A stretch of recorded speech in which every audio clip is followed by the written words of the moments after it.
shot. We've only got one shot. We've got one shot. Do you feel alive? We've got one shot.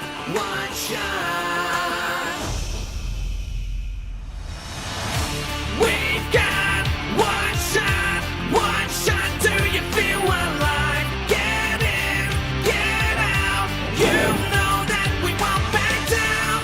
To feel alive, waiting for the chance to show the world who we are. We've only got one shot. We've only got one shot. We gotta do it right to feel alive. Waiting for the chance to show the world who we are. We've only got one shot.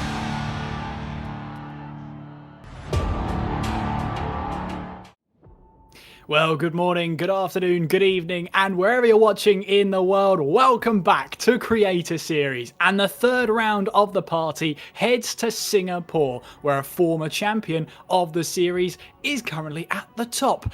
And of course, we're under the lights for what should be one of the most arduous races on the calendar. Certainly, buckle yourselves in for the longer races on the calendar this season for sure. My name is Kieran McGinley. I'm going to be your presenter for tonight. So if you get bored of my face and voice, tough. You're here with me and we're going to enjoy this one. And of course, joining alongside me and host of the Clipbooks here tonight is Alex Heron. Alex, welcome along. Hope you got the Clipbook ready for us, ready to show us some clips of, well, hopefully some rages.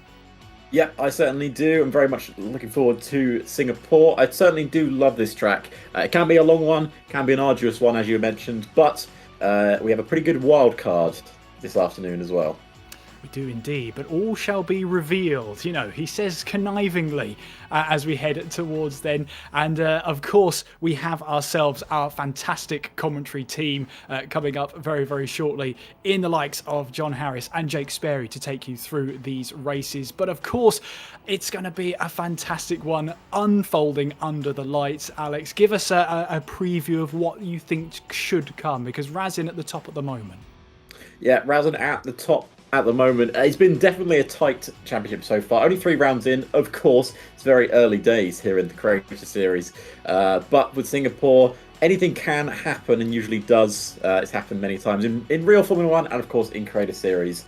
And yeah, it's a long, long old race. So tune in, ladies and gentlemen. It's going to be a good one.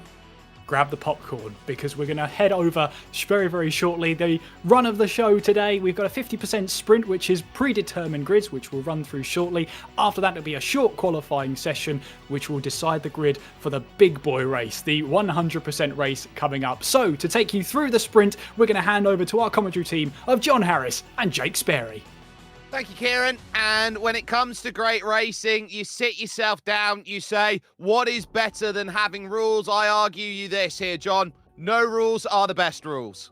Oh, yes. There's so many motorsport series where the rulebook is just tossed out the window and go, you know what, guys, go racing and see what happens. Now, that adds the point that there is still damage turned on, so you have to impose your self-limits there, but whether drivers will cooperate or not, that's the question.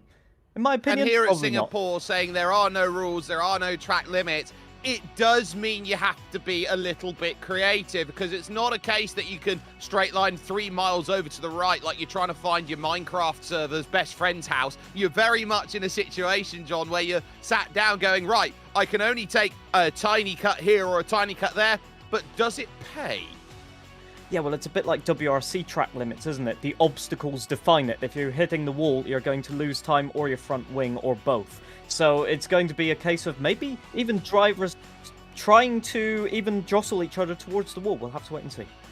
We certainly will. Let's take a little look at what makes this such an amazing series that we get ourselves in and ready with, because your grid is set here at Singapore in a funny way of working the starting grid. We're apparently at Zandvoort at the moment, but as it gets itself ready here, this is where we are going to have some amazing action into play. At the back, it is Razin Chai who will have to make that progress forward as championship leader, with Formula Kai alongside for company, then in 19th position. So it looks like they're a little bit down the order, and then you've got the Racing Bulls, Meraki and Karim 70 here, John, who will have a lot of work to do.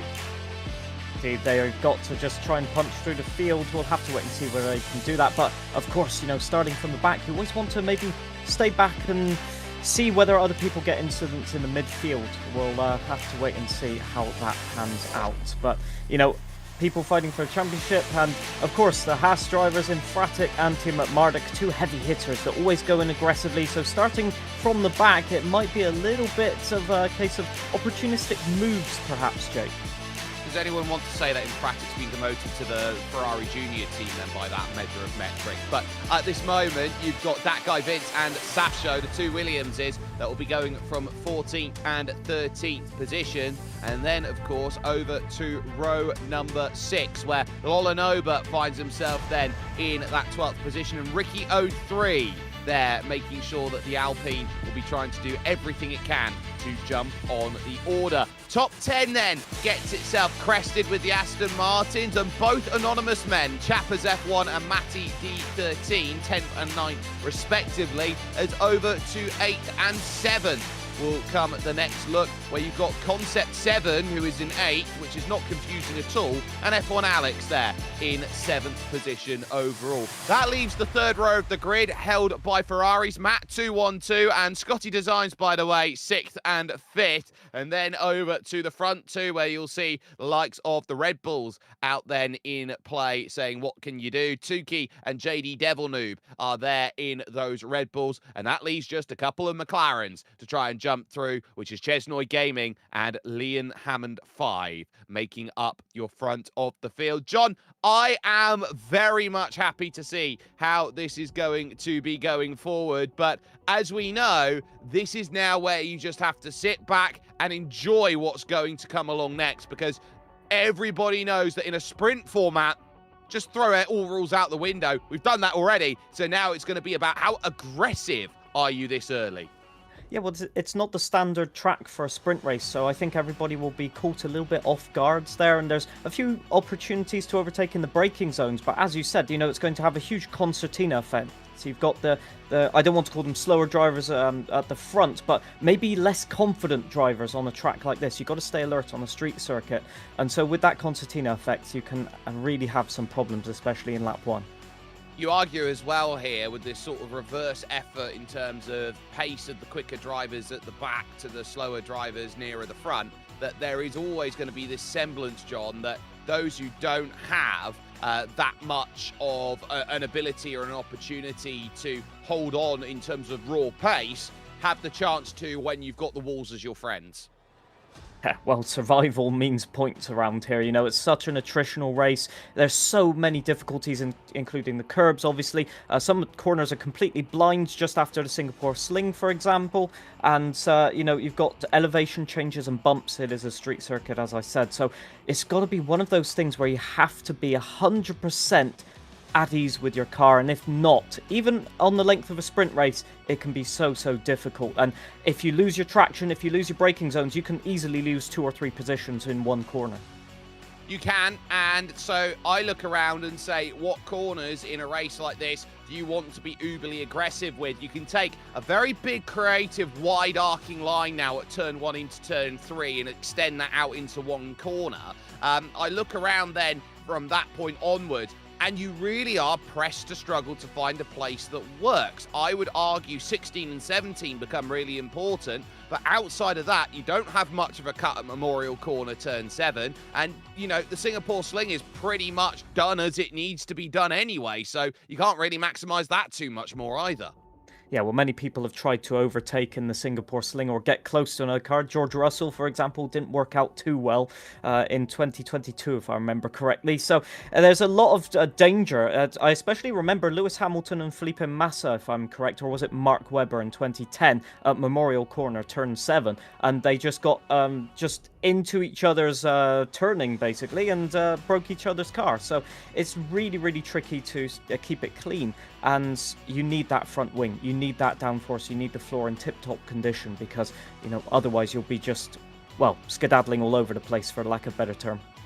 Let's bring back in the whole crew, shall we? Alex Heron and Kieran McGinley back into Prowess. And Kieran, I'll give you the reins here for a little bit as we go forward. I think that this sprint is going to be a make or break race for many a driver in this championship, because they know how tough it's going to be to score points. Oh yeah, the early seasons, I mean, the early races of this season so far, you know, you've had 2 different winners out of the first 2 races, GB knocking up a victory there early on as well. But even with 2 different winners, with that guy Vince winning last time out, we have Meraki at the top of the standings by 11 points. So just shows you consistency is still very much key in Creator Series going into this. And of course, I believe it's the Season 4 champion on top at the moment as we head our way through into this one. So I'm excited. Alex, are you excited for this one? Yeah, I certainly am. I'm going to be trying to keep my eye on all the clips, because I assume there's going to be quite a few of them. So always try and remember, if you're watching the Creator Series and you're watching your favourite streamer, put the clips into the stream clips chat on the Creator Series Discord, and I can grab them from there and then I can show them on stream. But we'll do our best to try and show you every single angle. But yeah, it's going to be a tricky one this afternoon, because I feel like there's going to be a lot going on. Yeah, no rules sprint. Yeah, that has a good ring to it, I think, coming into this one. I'm looking forward to seeing what we can do here. Normally the humidity and the heat is a huge combatant for our drivers at Singapore, but luckily I don't think they need to do that unless they want to turn their, you know, heating up to full. What have you, really get a sweat on. Hopefully the drivers will be a little bit cooler in this October time. Hopefully we'll see what they can all do. But I'll come to you, John. Coming into Singapore, obviously it was the first night race on the calendar in Formula One. It's just such a spectacle, isn't it?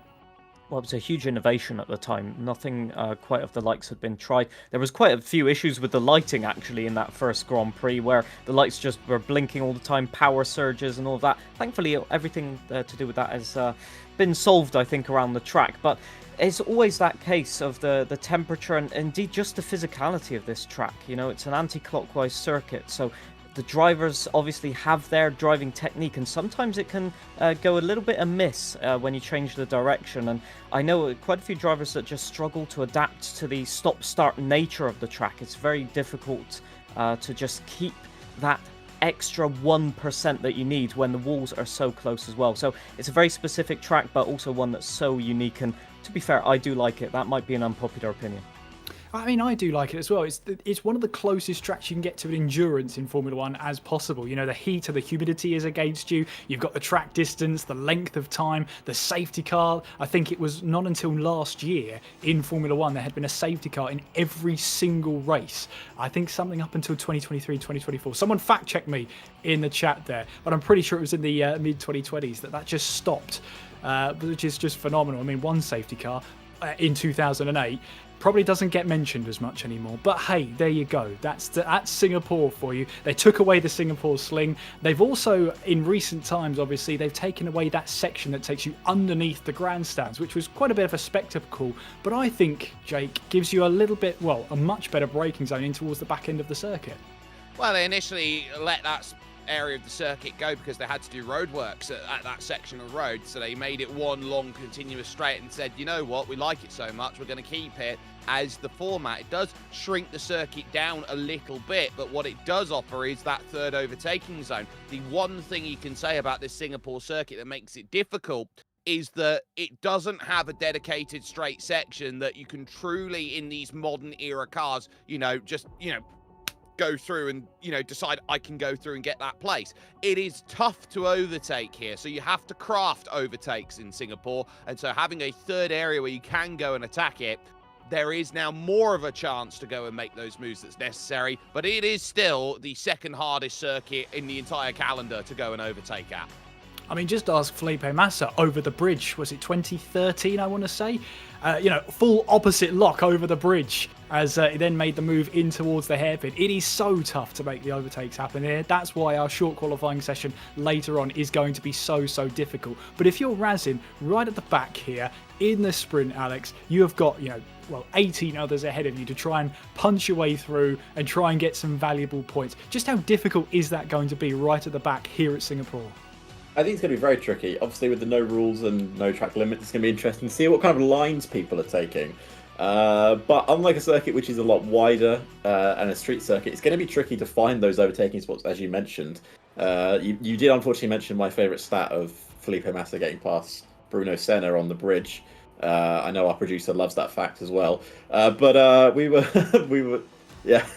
it's going to be tricky for them to find overtake spots here. And also, your fact was correct, Kieran, by the way. There was safety cars in all Grand Prix until last year in 2024. So it was 15 out of 16 races, I think it was. I might be wrong with that fact. 14 out of 15 Singapore Grand Prix. I mean, look, we'll just put a poll in the chat or whatever. Safety cars are going to be an absolute guarantee, so actually there's probably no point in running a poll. But that turnover of success here, John, is probably one of the reasons why our drivers are not going to be so hard done by going into the first few laps of the race, because you can almost guarantee you put your mortgage on there being a safety car within the first 10 laps, maybe even within the first 5.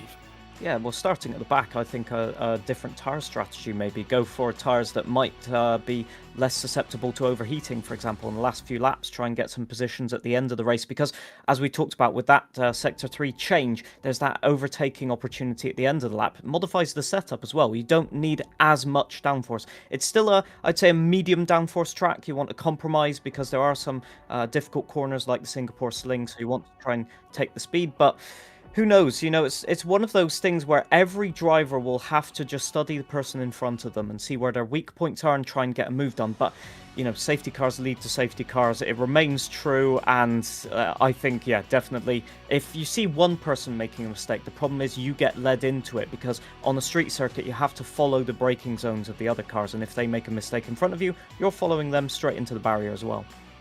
One final question, and then I'll hand over to you both, Jake and John, to lead us into the sprint. But Jake, what can we expect from this sprint? It's no rules. I mean, what limited track limits there are at Singapore are going to be well and truly exploited tonight, aren't they?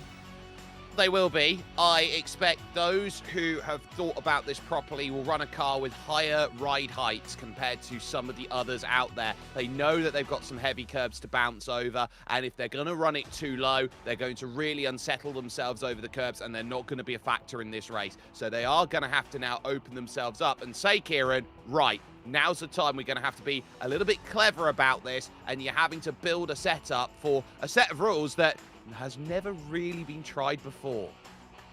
Yeah, it should be pretty interesting. Well, we've got that 50% sprint coming up, and then after that we've got a short qualifying session which will then decide our grid for the 100% race coming up. So make sure you've got your popcorn ready. You've had plenty of time now. We gave you plenty of time to grab that popcorn. Salt or sweetened, maybe both. Or maybe the caramel one, because you like caramel in your teeth. Who knows?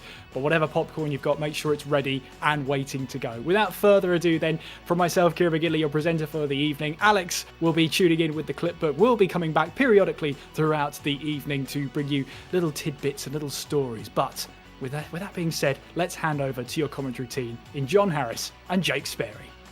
Thank you, Kieran. Now is the time for those to get themselves ready as they gear up for this sprint. The lights are on here in Singapore, and they are looking to get themselves set for what will be an almighty scrap here, with everybody sat knowing they have nothing to give other than their best at a circuit which will give them not much at all in terms of cutting opportunities. John, this is the time where I would get very nervous if I was in the midfield. Oh yeah, you want to be taking every precaution to keep your front wing, and the problem is we've seen so many times at Singapore accidents happen just into turn one, and especially with the no rules, they'll be carrying more speed into turn one now, or well, if turn one even exists, I didn't even think of that, but yeah, it's going to be maybe a repeat of 2017 again. I hope not for most of our drivers, but you know that's a thing also is the trail braking. You know, some drivers will be more proficient at trail braking. They'll try and carry the speed, especially on lap one.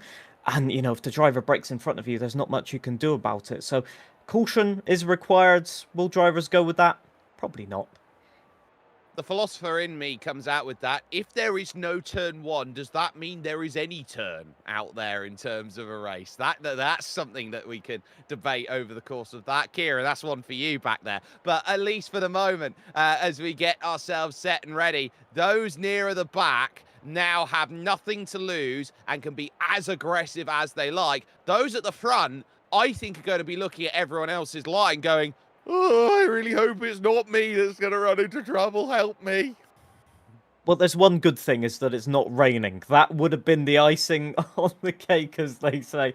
But certainly, if you're out at the front, you want to just clear off into the distance. You want everyone behind you to have a crash, no safety car, hopefully, and then just go off and let everybody else fight it out. Because once you break DRS here, the you know, dirty air makes it just a little bit more difficult to get close, and you've got those big braking zones, difficult apexes, and if you get a little bit of understeer, it can be quite difficult to follow around here. So, you know, there's a lot of strategy, and I'm not suggesting that anybody will try and create a gap via some dubious means, but, you know, you want to try and maybe run somebody out onto a little bit of a curbing or something on the apex of one of the corners where there's no limits anymore. There's quite a few strategies that you can play. And here we go.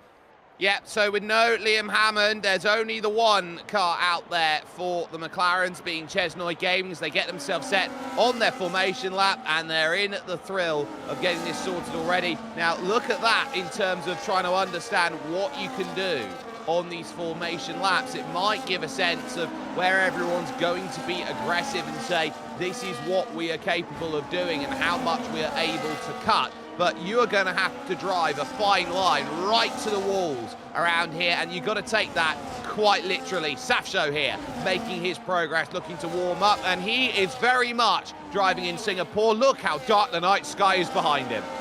Oh yes, definitely had some lights failure around the track there, but you know, maybe that'll just make him a little bit more focused as well. I think there's going to be a lot of difficulties with drivers trying to go for overtakes and then just bouncing across the curbs. We saw there in turn 1 and turn 3 as two drivers have made it into the wall. That's not ideal right there. That was Scotty Designs and a Haas driver, but I couldn't see exactly who that was. Maybe Infratic, but yeah, not ideal.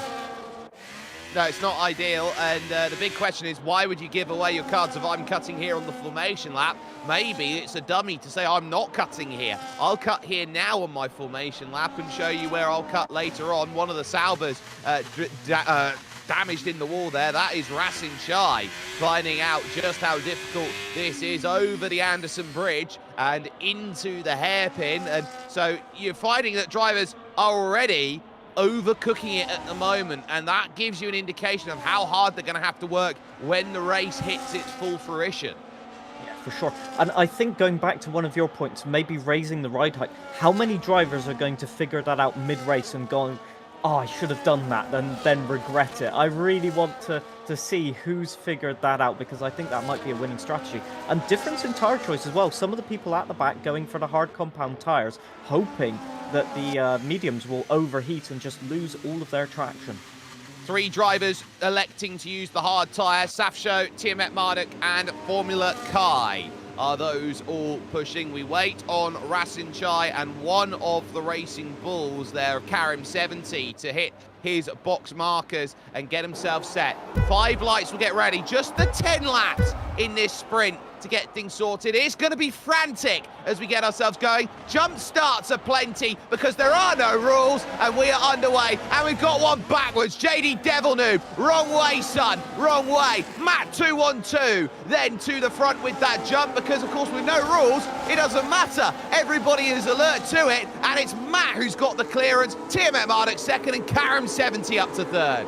Tiamat Marduk, I think P16 to P2. Oh, that's Tuki in the wall there, already missing that front wing. But yeah, that Devil Noob just got spun round by somebody starting. I think it was Matt212 jumping at the start, and they can reasonably do that. Well, Scotty hasn't been quite aggressive, and Scotty spun round as well. I think collision there. So yeah, a lot of drivers falling foul here. Oh, collision between the Alpine of Lolinova as well. You can see the traction already difficult on lap 1, as I think most people have some sort of wing damage at this point. Well, wing damage has them, depends on how it goes. Look how aggressive now Meraki finds himself, trying to get past Chappers. It's an aggressive line now into the Anson chicane. You've really got to work on your braking markers now, because you've got to be so confident. And this might actually be the sort of day where you cheekily put your racing line back on. Yeah, indeed, it can be a strategy just to remember where to brake. And to be fair, it opens up quite a bit of the corner, so you can carry the speed and maybe get some overtakes done. And we are seeing at the moment that everybody can remain quite close together, as Matt212 has not managed to break away at the moment. A little bit of a gap between Karim and Matty, although he's bringing it back now as Matt212 crosses the line. Obviously, that fastest lap a little bit by default, but let's see. First full throw through the first turns here, and it looks like Tiamat Marduk got a little bit sideways there, and that is Razin around and collecting quite a few cars. Just a bit of a misjudgment and wing damage, possibly. And Tuki out of the race then on lap 2. F1 Alex and that guy into the pit. Troubles are plenty there, and Fratic and Chesnoy Gaming both around. And that's going to bring both of them skyrocketing down the field. A crash back down to earth for the pair of them, and they'll look at each other and go, what happened there? That guy Vincent F1 Alex in the pit as well with some sort of damage. Sasvo and Concept F1 fighting. Sasvo gets the better of it, but there's the switch back. It is possible when you open up the apexes like that. It's going to be Lasse Lakebakers into Singapore Sling. Whoa, too wide nearly. They thought about it, but yeah, they just had to back out. Concept F1 not trying that one, but Meraki wanting to get a little bit aggressive up the inside, leaving space on the outside, but the traction just not there out of the hairpin. No, it's not. Rasin Chai was very much better on the exit. Again, look at the outside, almost forced into the wall. He gets attacked going through the middle, and they're going to try and start knocking hell's bells out of each other at the moment. This has been one of those days to start with that everyone's going out there and saying, this is how aggro I can be. Matt212 with another fastest lap of the race. He takes 4/10 out of everyone, and how aggressive are you going to be through the final corner? That's another question, because you can go over the pit entry and fly all the way around the corner, around the outside. We'll try Rasin Chai Meraki holding things back at the moment, saying this is all I can do to keep my place, and the more that you scrap and fight and go too wide, everyone else will see a bigger gap. It's all stacking up behind the other one of the Saubers right now. Formula Kai Safsho now gets his pass. Yeah, just opportunistic, managing to get it stopped, and there are the curbs there that can really unsettle the car. As Tiamat Marduk looks to get a little... Oh, and Fratic has retired from the session. A little bit of problems there, but yeah, Tiamat Marduk really just keeping the pressure on Matt, and they're going to have to do something to break away. Karim barely keeping within DRS, but it's all kicking off even greater than we expected. And that guy Vince just pushing to see if they can catch up. Who's this Devil Noob they're going to overtake? No, that is the Haas of Infratic that has retired there. Still on track, unfortunately. So here we go with our top 3. They have broken clear. Look at that gap. 3.5 seconds to Matty D13 right now. So it is a battle for your podium right here that you can see on screen. And what's so unfair as well is that Tiamat Marduk here is ghosted, and so he can drive straight through Matt212 if he wants to at this moment. So that's another difference maker that he's got, that he can go through everyone and Matt212 can't. So Tiamat Marduk is playing this game absolutely beautifully out there at the moment. I do want to just touch on this point, John, very quickly. I don't think I've ever seen a race where Fabio's finished. Oh, that's an unfortunate statistic if that's true. But yeah, it can be very difficult, especially you're taking so much speed into the corners. If you tackle and lose your wing, you may as well maybe call it quits for the sprint race and focus on that longer feature race, as Safso gets into P4 now, so working his way up the order. That is a rate of pace that few can match at the moment. I do want to shout back to the pit stop strategies. Oh, in the wall is Matt from the lead. Can you believe it? A little bit of a mistake, and that was just in turn 8, I think, locking the brakes. No corner cut available there, just into the wall. A very common mistake. Oh, Matthew. He's done it to himself, and there's nothing more that he can do except see that he has got the Ferrari luck in his abundance at this moment. Now Matty D13 trying to hold back Meraki. Matt 2-1-2, Racing Chai, all there, all at the moment trying to build themselves a platform at this stage. Formula Kai now up into 4th position. Changes going along. Riccio 3 up through on Chappers to move up into 9th position. But this is the day where chasing is going to need to be found. And we're almost at that halfway stage. There is the look. Concept 7 looking for a way to get it done now. Heading to the final couple corners. Yeah, Chappers. Oh, there we go. There's the curbs. And that is what can happen if you go too aggressive. They are very, very lucky, our Concept 7 F1 and Chappers, to get away with that. But they're still battling. And you can see the lines. You have to take a little bit of a compromise. Concept gets the better of it. But that is wing damage as well. And very lucky to not end up both of them in the wall. Scotty Designs looks to want to profit from this as well. So everything could turn up on its head. That Aston Martin is looking very snappy at the moment, as well as Meraki just had that snapping oversteer. Oh yeah, Meraki is out of the race. That is so unfortunate. And straight on is, yeah, that is the car of Meraki. And what has happened there? Because the front left wheel is missing. Well, by that, he's probably clipped the wall on the inside and gone straight on, and has been overly aggressive and has ripped the car off. Of course, the highest speeds that they're running here today, and Racing Chai is out! So just pushing the limits, and yeah, they're just hitting the inside walls, we're being told, and yeah, it's just so difficult. You're playing with millimeters, and it's a bit like running Monaco at this point, but you know, you've got no margin for error. And with everybody getting more and more aggressive and learning, the problem is during a race, if you get it wrong, you're in the barriers, there's no reset button. And that's a lot of damage, by the way, for Chesnoid on that front wing. That cannot be a great handling car at the moment. I do like to say as well, the pit stop strategies predicted a pit stop as well was a viable strategy. I'm not sure who was cooking up that strategy, but you might want to check what they're having for breakfast. Oh, spin for Matty. Can he recover it before he hits the wall? Yes, he can. That was a close one. Let's just put this into perspective. Racing Chai leads your championship, out. Meraki second in the championship, out. That guy Vince is third in the championship, down in 14th. Alex Gillen, not here today. Safsho, fifth in the championship, P3. He's the one who could be walking into the championship lead.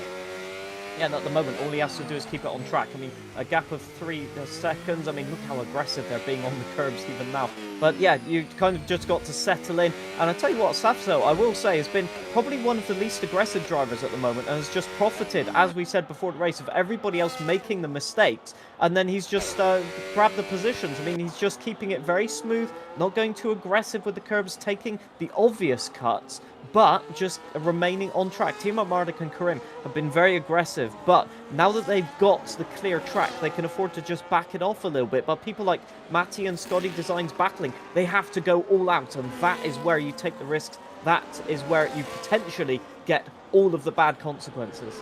And this is where you start picking up the points, and critical points at that matter of fact as well, as Safsho happily on an island on his own. The closest battle here is with Scotty Designs. He works his way by Matty D13, comfortably done as he gets it past, but there's the attempt to come back. Remember, they're running realistic in terms of their pace, so the McLaren is theoretically the fastest and the slowest is theoretically the Sauber, but of course there is the difference of we put the slower drivers in the quick car and the quick drivers in the slower car. What a slide there going through by Matty, and that'll be Matty's day done. Yeah, I think he spun around and then hit the wall. It looked like he just got a huge tank slapper there, and there he is parked on the apex. That's not ideal for everybody carrying on their lap, but Lodinoba makes his way around. This is that guy Vincent, JD Devilnoob collision, and they both make it through. I think they're both still in the race. JD Devilnoob might be missing his front wing. He certainly is missing, well, everything but the lower plate of it, but that was opportunistic and didn't really work out low. Looks more like an Indy car than a Formula One car at the moment, the way that's sorted with 4 laps to go, or 3.5 for your leaders. This has been a crazy race where everyone has just been having to dance with the limits, and they haven't been able to hold all of that through over the Anderson Bridge once more, and the chase back to home comes again for Chappers F1 against Concept 7 F1. Now, as a port of call. Here is turn 14, and nobody able to really attack turn 14 properly. They will look, and 16 and 17 effectively has this fantastic slingshot effect to it. Yeah, Chapper's really just putting on the pressure right now, but you can see when you're following, you can't get a sight of those curbs, so you have to take it a little bit more cautious. And I think everybody's figured out that going into the pit entry thing, you've got 2 bumps on the outside, and you cannot really use that to great effect. But, you know, that is the problem. You're on a street circuit, you've got to just take a little bit of caution, maybe 1 or 2%. You've got a little bit of extra margin for error, but it's about using it properly. And look at Chapper's aggressive over those curbs, just a slide, a hint of oversteer, but he's well within DRS, 0.5 of a second. It is a possibility to overtake. Will we see the overtake up to the inside? Will it happen? No, just staying back for the moment.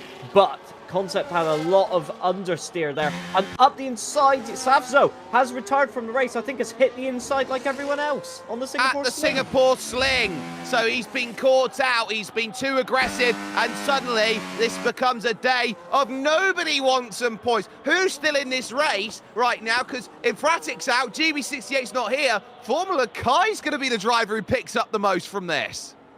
Lolin Noba having a huge bit of traction loss there, nearly putting it straight into the barriers. He's got wing damage anyway, but that was from a previous incident. Just trying to have some overtake on that guy Vince, but I think it might be game over right now. Those tyres are crying out, and that is front wing lost. Still in the race, but that is going to be no further positions gained for Lolin Noba. Very lucky to be in the race altogether at this point. Well, we've almost lost half the field now at this point. We're down to just 11 runners. I'd argue at this point with 2 laps to go here as they work themselves through. If you've got a gap to cars in front, don't try and cut the corners. Just run a normal racing line. Yeah, just literally no risk at this point. You've got more, well, for Team at Marduk, 1.5 laps to go, and, you know, your front wing's intact. Basically, nobody else's front wing is intact at this point. So you have all of the cards to play. And also, another valid point is you want to get yourself up to standard again with the normal track limits for qualifying. You don't want to have that first lap of adapting again to the braking zone. So it might actually be a strategy here for the top 2 or 3 to actually just back off and just use the normal track limits to get yourself in the zone, get yourself on that front row of the grids to make sure that you have an easier race later on to score the really big points.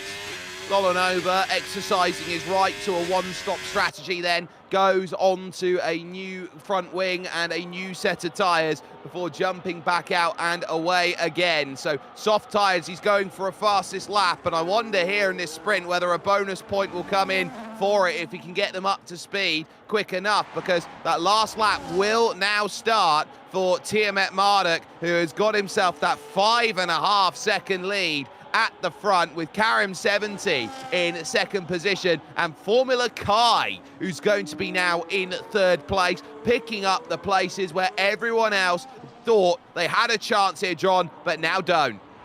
Yeah, it's, well, opportunistic, as you say, and Chappers has lost the DRS to Concept as well, so just the front wing damage not paying dividends there, and maybe just a few difficult decisions that were made that weren't the right way.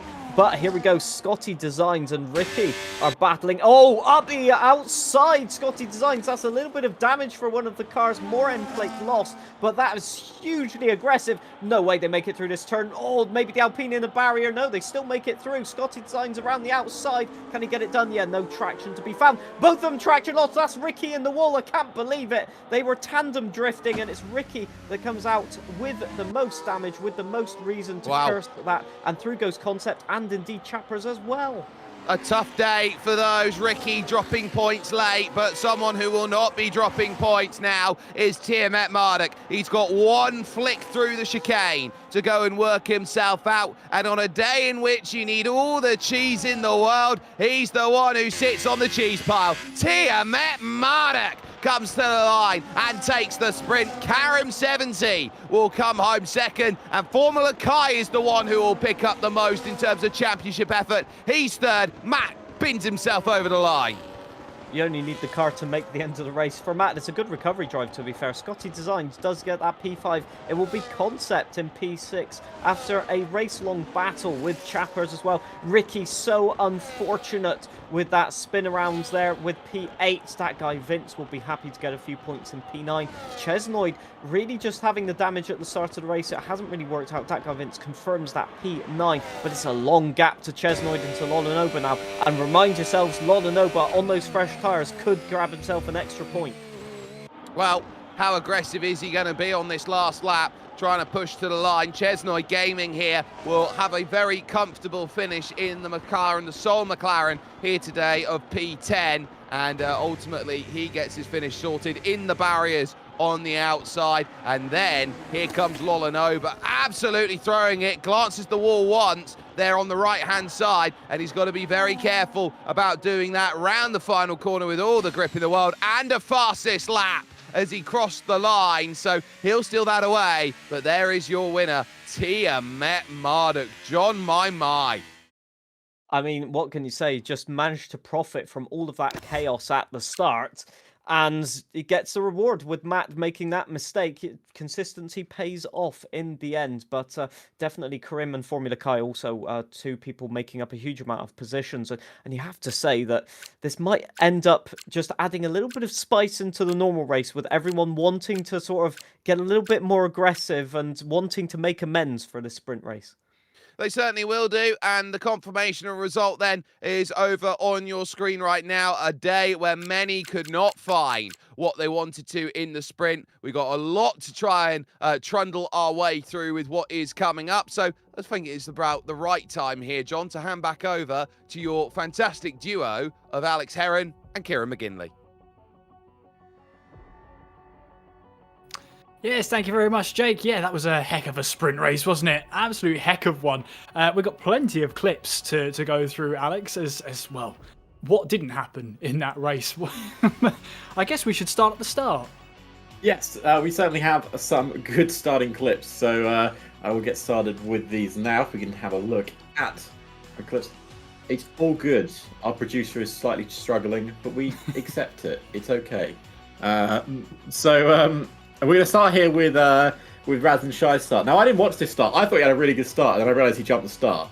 But he did have still a very good start, avoiding all of the carnage at the start of the Grand Prix. Went from last place all the way up into the top 6 by the first corner.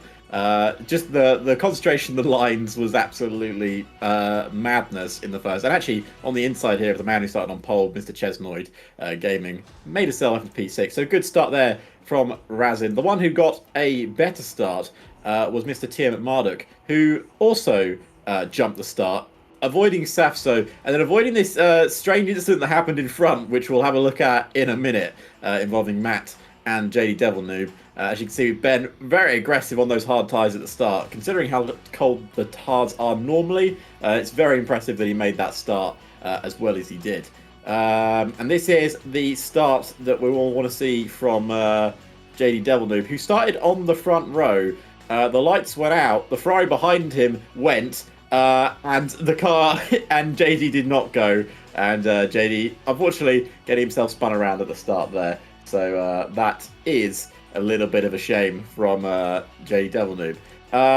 Now, we've got our next clip here from Matt212. Of course, he was actually leading the race for the longest time in front of Tiamat Marduk and Karim and the rest of them. But unfortunately, having a little bit over the curve there, and I think his tyres were starting to have a little bit of a struggle because he's in second gear there and he's just dropped the car, and he's laughing about it. He's having a laugh, but yeah, that was definitely a bottle moment there. Speaking of another bottle moment, I've got Raz and Shy. As we saw briefly there, we'll have a look at that clip in a minute from Meraki. You see Raz's reaction to that. Maybe he was still a little bit distracted from the previous incident, because as you can see, he's going through the couple of corners here, going into what used to be the Singapore Sling, and just catches the wall on the inside, breaks his wing, and then the front right tyre into the wall opposite. The smug look he saw on his face when Jake crashed instantly disappeared. Now this is the Jake one. This is the last clip we have to go through. So he's running down the main straight here, and he cuts the inside corner. And if we have a quick look at it here, it almost feels like he doesn't hit the wall, but I think it's stuck. The hitbox of it is just a bit bigger than Jake Merak expects, and it's pretty bad for him, and that's the end of his race. He looks more than a little confused. But that is all the clips there, Kira. That was certainly a very exciting sprint race so far. Oh yeah, I mean, a case of what didn't happen in that one. It was quite bizarre. I loved every second of it though. We do have Timothy Marduk. Let's drag him in. And let's have a chat to him then. We've dragged Ben in so we can throttle him. Ben, what a start you had then. Slight jump start, but I suppose no rules. No rules indeed. You got to play to the umpire's whistle, as they say. And got a good start. I was happy with it. And then, I couldn't believe I was in P2 on hard compound tyres. That was like most of the job done for me right there. And then I just had a 1v1 with Matt212. We had a good battle. He had pretty good pace. At some corners, he was pulling away from me. But then, out of nowhere, as he seems to do, he made probably the biggest mistake of his career and handed me the win. So, I'm not going to complain about that one. Yeah, big hitters out of the sprint as well. We saw Merak and Razin crash out. Safso as well. You were disappointed that Safso was out. Yeah, because I really like Saf, and he's a former champion, and it feels like he's like on a redemption arc of trying to get back to his former glory. I think maybe a podium or a race win isn't too far away, and a good result today would have been like another stepping stone towards that. So I'm always sad to see Saf not get the results he deserves. Well, I will say as well, how's that set you up for the rest of the night then? Obviously, we've got the short quali coming up, 100% race. How are you feeling now? A bit more confident going into this one? Good, yeah. I mean, the game is going to completely change because now we're all on a fixed track that we all know. It definitely gives me some confidence and lets me relax a little bit heading into the main one, takes the pressure off a bit. I'm always so nervous for the sprints because there's no safety net of a safety car, and it's such a sprint. Whereas like with the main race, you've got so long to get dialed in and settled in, and I feel like that suits my style. So yeah, going forward, I'm happy. I'm excited for this race. Let's just hope I can qualify well. Well, let's hope the umpire has the whistle for you. Production are trying to work out which sport has an umpire that has a whistle. So if you can let us know, that'd be great. Well, I'll get back to you on that. Yeah, no worries. I'm sure we'll speak to you at some point tonight. In the meantime, AFL has an umpire with a whistle. There you go. There you go. Boom. Problem solved. Mystery solved. Ben, thank you so much. We'll let you get back to concentrate on the race. See ya. Oh, there you go. AFL it was, Alex. Umpire's whistle. There you go. The Australian Football League? Absolutely. I thought they call it soccer in America. In America, they do call it in America. Aussie rules football. Aussie rules. Yes. Aussie rules football. There it's a real you go. thing, Alex. It's a it real is. thing. You know what? I believe it. No, not to go on too much of a tangent. Let's just bring up the whole rule. In fact, get Ben back. We need to discuss Aussie rules. We need all the rules of this Aussie football. Oh, absolutely.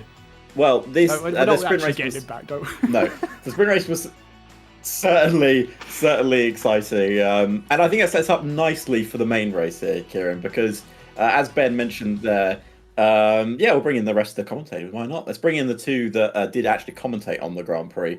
I've taken Kieran's role. Kieran, you do it. But it's okay. It's all right. You can do the segue this time. No, I want you to do it. All right, I'll do it. Jake, what did you make of that opening race? Because obviously there was the jump start. We heard Ben say you've got to play to the umpire's whistle, especially in no rules where there is no whistle. What did you make of it? Well, I think there was some genius that was at play from people who understood, okay, they know at drop 0, you can go and do anything with the rules. So you've got to play to all the rules that are available in a meta that hasn't really been fully discovered. You will discover some things that really work. But also on top of that, I think that there is a lot of great battling that has gone on and has done very well. And ultimately, it ended up with such a way that Timothy Marduk was able to pull out forward and do a very good job. Just touching on that Aussie rules moment, it was very much a case of there are 2 rules when it comes to Aussie rules. 1, nobody knows what's going on, and 2, nobody likes Collingwood. I'll have to take your word for it, especially on rule number 2. That's a reference that's gone over my head. John, you were saying in the sort of production chat that this is one of the greatest sprint races of all time. Maybe Formula One should look at this. Yeah, sure. I see no safety issues in real life from running with no runoff areas whatsoever. But I didn't have anything on my bingo cards to do with a car being backwards before turn 1. That was definitely something that I think Devil Noob will be thinking, my race could have gone a lot better today, to be fair. And to be fair, after lap 1, I expected even more chaos. A lot of people just trying to nibble the walls on the inside, and they weren't in a position where they had to do that, but they got maybe a little bit greedy trying to go for that extra point and ended up with, well, 0. So it's unfortunate, but as I was saying during the race, now the problem is to get back into that zone for qualifying. You've got to find your braking points again, and if you're missing a couple of tenths, that can mean 4 grid positions, and that can impact the entirety of your race from this point onwards. Yeah, and that conquest to try and have the shortest possible line in the sprint race, if you muck it up a little bit, at least you've only lost 8 points, not the massive 25 on offer in the 100% race. So at least that's something for drivers to console themselves with. It's easier said than done. Alex, obviously coming into this now, we're going to be sort of hot on the clips, I'm sure, but that was a hectic, what did we get? 6 or 7 clips out of 10 laps? That's a good sign. Yeah, it was good. We missed out a few that we didn't clip because they were basically the same incident over and over again. And I didn't fancy showing everyone the same crash. But yeah, I think going into the main race, it's probably likely going to be similar in terms of the levels of chaos that we get. Obviously, there will be rules back on. Track limits will be back on. So I think the place we've got to pay attention to is the runoff into just going into sector 3, because I think a lot of people are going to still have that mindset where they can run a lot wider there, but that is a really bad place to pick up track limit penalties. So I think, unlike what we would see maybe in a normal weekend, is I think we'll see a lot more track limit breaches than we normally do. Yeah, well, Kimi Antonelli found out the hard way, didn't he, into turns 1, 2 and 3 of what the track limits are. So it's a reference to qualifying, don't worry. I won't spoil it more than that. But Jake, obviously coming into this one, we'll sort of slowly ready up, so I'll hand back to yourself and John. But what are you expecting from the race? Obviously 62 laps coming up after this short qualifying. Strategy is going to be the order of the day, but how do our drivers approach it? I think this is one of those few race circuits out there where it is not easy to overtake. And so if you do get yourself a bad qualifying, you're left with a couple of interesting decisions. And I think the most important one is what are drivers doing tyre-wise? If you get stuck behind someone who's slow on a hard tyre but knows how to defend, your race is gone. And we've seen it time and time again at street circuits. If you get stuck behind someone and you can't pass, you're not going to be doing anything of any note when it comes to the race. So I think that's where we're going to be sitting down. I think that's what we're going to be seeing, Kieran. And critically, I think if you can qualify your car top 6, you've got a really good shot of winning. Anything outside of that, you're mired in the back. John, my final question before I hand over to you both. What are you expecting? Who do you expect to be sort of the ones to watch coming into quali in the race? Well, Matt 212 will want to make amends, right? He will want to try and put it on pole, pull away, maybe not spin at turn 8. And it's going to be a case of some drivers will be very sort of confident now. Team at Marduk, for example, because, they've made it work. They've made it work in arguably more difficult scenarios where they're kind of trying to judge the grip, track limits. And so now it's a case of a more traditional qualifying and race. Some drivers are on form, other drivers aren't. But that's my prediction, is that probably Matt 212 will be one to watch, just trying to make amends. Oh, I really thought you were going to go. My prediction is that it will be unpredictable, and that would have been the cop out of the century, and I would have backed you all the way. Anyway, we're readying up. We're loading into right there. We're loading into the session. So for the second time tonight, we'll hand over to John Harris and Jake Sperry. Thanks, Kieran. It's nice to know how unoffensive you are with your opinions each and every time we go through with it. But, John, we now know that we've got those 18 minutes of qualifying and we've got some great racing that is about to come through. And one of the keys to qualifying is the intermediate point if you're the fastest to do a lap on intermediate. So the silly season isn't quite out of the realms just yet.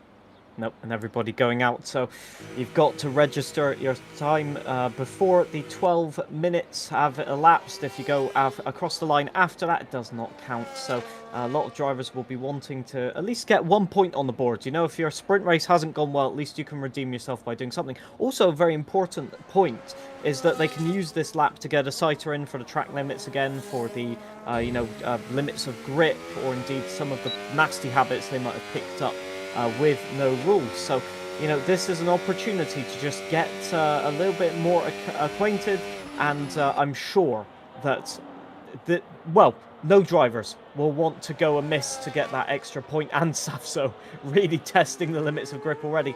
I don't think those tyres need any warming up, to be fair. They'll be overheating by Sector 1, surely. They will do, and of course at Baku it was Alex Gillen who picked up the intermediate point. Over at the second round of the championship, it was going to be a case of that guy Vince picking up what is needed. So are they going to be fighting hard? It's going to be a tough battle that they'll have out there in qualifying, but at least for the moment, Safsho with a couple of issues, and a yellow flag out there in Sector 2 certainly won't be helping things either. That is not the way, Tukey, that you want to be going, and so finding that there are troubles each and every place as they try and figure out how to get their intermediate lap in check. Questions also for Safso. Can he regain control of the car before they go on the quali lap? I don't think they have, so they've gone back into pit.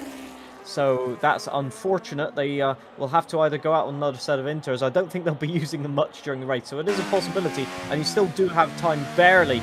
But Molinova will start us on our quick laps on the intermediates. Let's see, down into turn 1, can they make it stick? Will they brake in the right place? It looks so lovely making the apex. Turn 2 and turn 3, you've really got to carry the speed as much as possible and then just ease the throttle in. It's kind of off camber, that turn 3, and you've got to just try and carry the speed as much as possible. Now onto the main straight, which will be in the middle, turn 6 here. Just tapping the wall was Lolanoba, but that Mercedes behind is going very, very fast. That is Concept as well, so he is not on the intermediate tyres, and this might put pay to this lap. Well, if someone's going to overtake you on your qualifying lap, that's going to be dramatic to say the least, and Concept needs a good run here out of the exit and manages it, and might think about going down the inside of the Singapore Sling, and now he's going to run out into troublesome zones here through the right and left. Then of 11 and 12, leading over the Anderson Bridge to turn 13 and giving that pivot point as you turn and try and open out as much as you can to attack off of the exit. More yellows come out in Sector 2 for one of the Aston Martins there, it looks like. And it's worth noting Nick Flies has jumped in for the sister McLaren, so it will not just be on your own Chesnoy Gaming. Here's the charge then as you head over towards turn 16 and 17 soon, but 14 comes first as you work through their 16 and 17, and now it's about the final couple corners. 18 and 19, you think it's a hairpin through here, it's actually 90 degrees worth of turn. Lolanoba with a 34.6 sets the first of the intermediate laps on the board. GT Devil Noob getting just, I think, a little bit snappy in the last sector there. It was looking good until then, but Razin, a 34.3 right there to go top of the leaderboard for the moment. They have a minute and 40 seconds to get their time on the board, so anybody out on the lap right now. Scotty Designs 32.9, but that is on the soft tyre, so that will not count for the intermediate lap, but that makes it even more difficult to know at the moment who will be setting the fast lap. F1 Alex is going to the top with a 29.2, so those times are tumbling for at the moment. I thought Tukey is out there with a 34.2. What a great time there. Matt 212 onto a 29.2. We'll be happy about that. We've got about a minute left as they look to sort themselves out, but for the moment, Tukey might be shocking everyone. Ricky 03 with a 28.7. Yeah, huge lap from Razin and Tukey. They're kind of in their own park in terms of pace at the moment. Can Formula Kai do anything about it? Not quite, very close, 0.2 of a second, but still no cigar right there as they slot into P8. Obviously, very academic, the times on here, but Tiamat Marduk has done one lap already, a 35.1, so not very representative.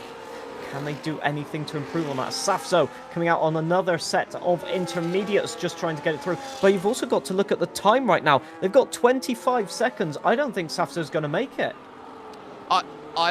It'll be close. It'll be very, very close, but keep an eye out on this as they go and work it out. 14 seconds remaining, hitting turn 14. This is going to be as tight as it can get heading to the line. 8 seconds here, and suddenly you're going to run out. 5, 4, 3. F1 Alex goes fourth.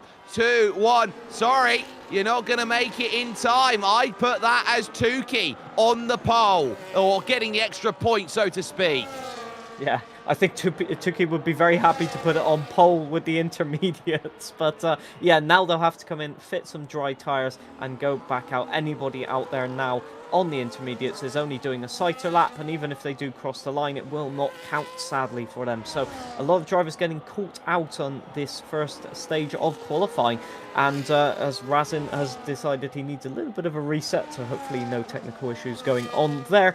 But yeah, definitely for Concepts, that was a really missed opportunity, just getting caught behind Safso. Let's see, team radio from Team at Marduk, sloppy, so not happy with the lap. And yeah, 35-1, there's reason to not be happy, as Infratic still going on those intermediates and slots into P14 with a 35-1 as well, ironically. Yeah, trying to make it work, but ultimately doesn't for him, so he'll have to now bring that back into pits, get the fresh set of tyres out that he needs to now start focusing on pole. You'd say that this has been a police squad style of qualifying so far, and you'd have to call that an inter-pole there for Tukey out there with that effort. But now it's about settle yourself down. Ricky 03, half a second quicker than anybody else. Matt 212 right now at half a second adrift is going to be looking to try and get into some rich form very, very quickly here. 10.5 minutes remaining here in qualifying, and now the focus is simple. Can I get the fastest lap time compared to everyone else? Yeah, time's not looking very good for Matt on this lap. Just a lot of understeer. You could see it in Sector 2 and even here in Sector 3. Just clouting the barriers there on the last turn, or second to last turn, sorry. And that is it back into the pit, sadly. So, yeah, a lot of drivers. I think for Matt, that was a carryover in terms of the setup problems from the sprint race, because it just didn't look like it was on edge, that car. And that probably led to his mistake there. And wow, that was so close for Concept to the barriers there. Very committed, very oversteery, very nice looking. Not even a hint of oversteer, sorry, on the exit. And this might be a good lap if they can keep it all together. It's saying purple. Is it purple? Looking across the timing boards, it's just shy of being purple by 8 thousandths of a second in Sector 2. So it's looking a fiery lap at the moment for the Mercedes driver. Keep it all the way into turn 16 and 17. Looks like it was all right, maybe lacking a little bit of speed on the apex, but around the last 2 turns here across the line, will it put him top? No, second place, 1.5 tenths off of pole at the moment. That's tough. 10.5 to find, and now you're going to have to build up the battery and go again. Scotty Designs in 7th position at the moment, and really trying to open up and say, look, this is what I'm capable of doing. I can find this level of pace. I can jump up and make myself a nuisance. Racing back in to get ready then with 8 3/4 minutes then left. And after what was a sprint race, which pretty much said field remains as it is, you take a look here on board of this Ferrari, working through the sling and over to 11 and 12, really trying to open up the corners here, try and carry as much speed as possible, and you are constantly dancing to left to right, to left to right, to open up the circuit as much as possible. The driver who will go the quickest, John, will be the one who opens up his steering the most and uses the most of the circuit. Yeah, Scotty Designs going purple at the moment. Purple Sector 1, purple Sector 2. Can it be a trifecta of purple times on the board this lap? Encountering some traffic, maybe some dirty air. Oh, missed apex there for Scotty Designs. Can he recover it to the lap? It should be enough to elevate him from P7 at the moment, but where will it put him across the line? It will put him P3. Again, less than 2 tenths behind pole position, but a little bit of a hesitation into turn 16 was enough to cost him 3 tenths of a second, and that will be a case of the lap that got away for the moment. JD Devil Noob moves up then into 4th position. F1 Alex out there on a flying lap at the moment and trying to open up here through the back stretch and into 16 and 17 to try and end the lap in a good manner as he works through. Ben goes 6th, so Tiamat Marduk, good progress, 4/10 off. F1 Alex to the top by 10th and a half. That's a big power lap from him. A 37-1 in the second sector. That's 3/10 clear of anyone else. I can't believe that. That is an electric lap right there as Nick Flies slots into P2 as well with a consistent lap. That's sector 3, 24.6. Again, a 10th clear of anybody there in the third sector. So it's a case of drivers struggling overall on the lap, but they're having that one sector where they put it together. And that is just going to be enough to get them toward the top of the leaderboard at the moment. But as you can see, those times very, very close for the moment. It's only from P10 onwards that it drops off a little bit with drivers hesitating, not getting their lap together, as I think Chapper's just across the line but does not improve there still on a 29.0. Yep, so there are drivers changing, and there's a lot that haven't put times out there. Safsho, Meraki, that guy Vince, Infratic, Karim 70, Chesnoy Gaming's one of them, and of course the Sauber duo of Chai and Kai out there at the moment. Indeed, they'll be looking to try and find a place here or there that will jump them up, but now you also have to think about how late do you leave it, and right down at the end of qualifying, are you going to be that one driver who stands up and says, yeah, I'll be the last one across the line to make it sorted? Under 6 minutes to go, and Chesnoy Gaming working away now through here that section, struggling a little bit to get the car rotated through at 11, and now here over the Anderson Bridge at 13, another attempt to get the power off the exit. I think Tukey messed up the last sector there, definitely. Oh, just who was that trying to get out of the way? That was, I think, maybe F1 Alex trying to just get out of the way of the Racing Bulls there. But across the line, Meraki going. This is the first lap on the soft tires. It will put him, well, provisional pole position, say no less there, right with 1/10 of a second just about in the tank at the moment. That is a way to state your intent, isn't it, after quite a disappointing end to the sprint race. But going back on what you were saying, Jake, it's a double-edged sword waiting for that last moment to get the track position, because you can run into dirty air, you can run into traffic, maybe a yellow flag or a driver parked on the apex after a mistake. So really on the street circuit, it's about rolling the dice, taking a little bit of luck and hoping that it goes your way. Well, for the moment, it's a case of it is working for those who need it. Meraki's got his control. F1 Alex in second. Nick Flies in third. Karim 70 up to 8th place on a 28.9. And suddenly, this field has got close. Razin Chai goes third. And suddenly, that puts now 9 drivers within half a second here in qualifying. This is one of the closest qualifyings at one of the longest circuits. Yeah, and paradoxically, the drivers are gaining and losing time in completely different corners. You can see the cars struggling, especially the Saubers and indeed the Alpines, really just no traction in Sector 2. But Sector 1 and Sector 3, with the long straights, are actually working out well for them at the moment in terms of time. So there's that interesting thing also for the race of how can drivers defend, how can they attack? It could all come down to just making the best of your car, as Matty has invalidated that lap and will return to the pits. 3 minutes to go.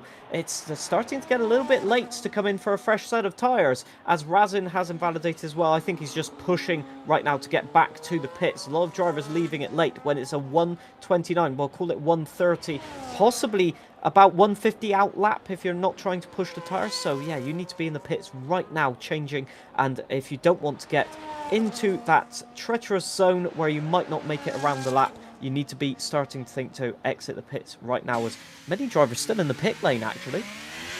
Yeah, so they are waiting for the absolute latest they can, and I would say at 2 minutes you'll get the mad scramble of everyone jumping out of the pit. So Scotty Designs on an outlap is going to be a little off kilter compared to everybody else, and so in 7th position, trying to run past Concept 7, trying to jump up past Ricky 03, Nick Flies. You need a couple tenths of a second in the back pocket that will say, this is what we are all about and this is what we can find. Flying about now to open up this flying lap, and knowing with 2 minutes 40 seconds on the clock. He has got to be absolutely on it. He chucks it into 1, into 2, then through turn 3, working off of the exit. Turn 4 is a small little flick left, and cars will now pull over to one side to allow him through, and that will include his teammate. Matty D13 can't do any better than where he is at the moment. He gets a critical toe off his teammate here, heading to Memorial Corner. Now that is big for Scotty Designs.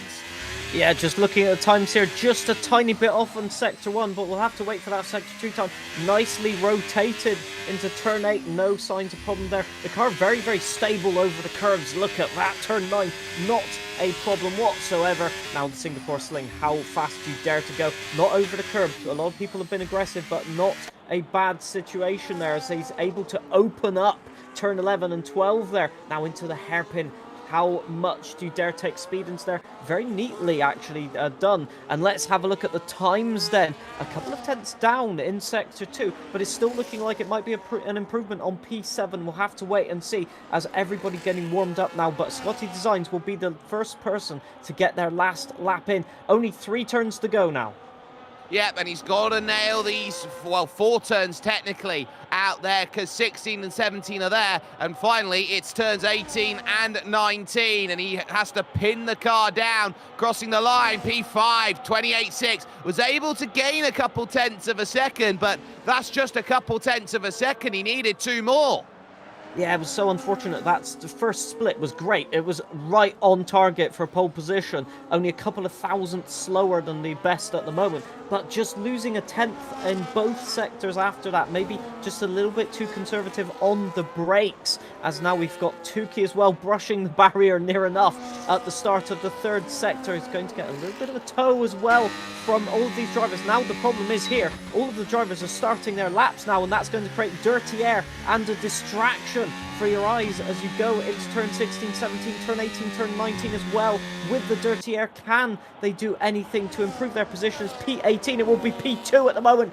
Only 200ths of a second off pole, but it's not enough to put them provisional P1. Absolute scenes, Jake.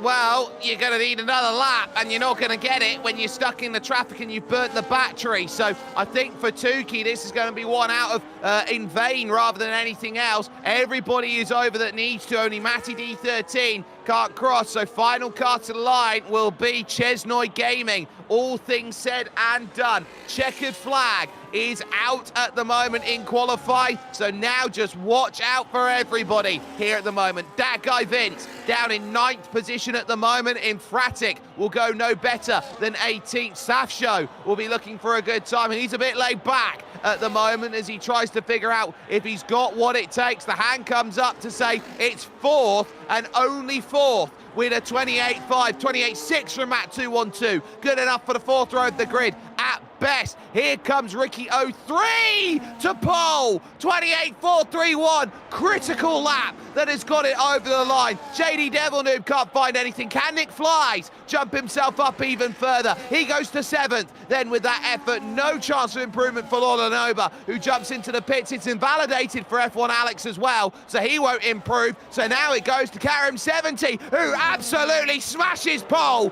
by 0.3 of a second. And Formula Kai can't find much. He's down there in 11th. Meraki, do you have anything? Rasin Chai, do you have anything? 3rd for Rasin Chai as he crosses the line. Meraki is the only one left who can really do anything, and Meraki crosses and stays in 4th place. Oh my word, what a qualifying. It's invalidated for Chesnoy Gaming.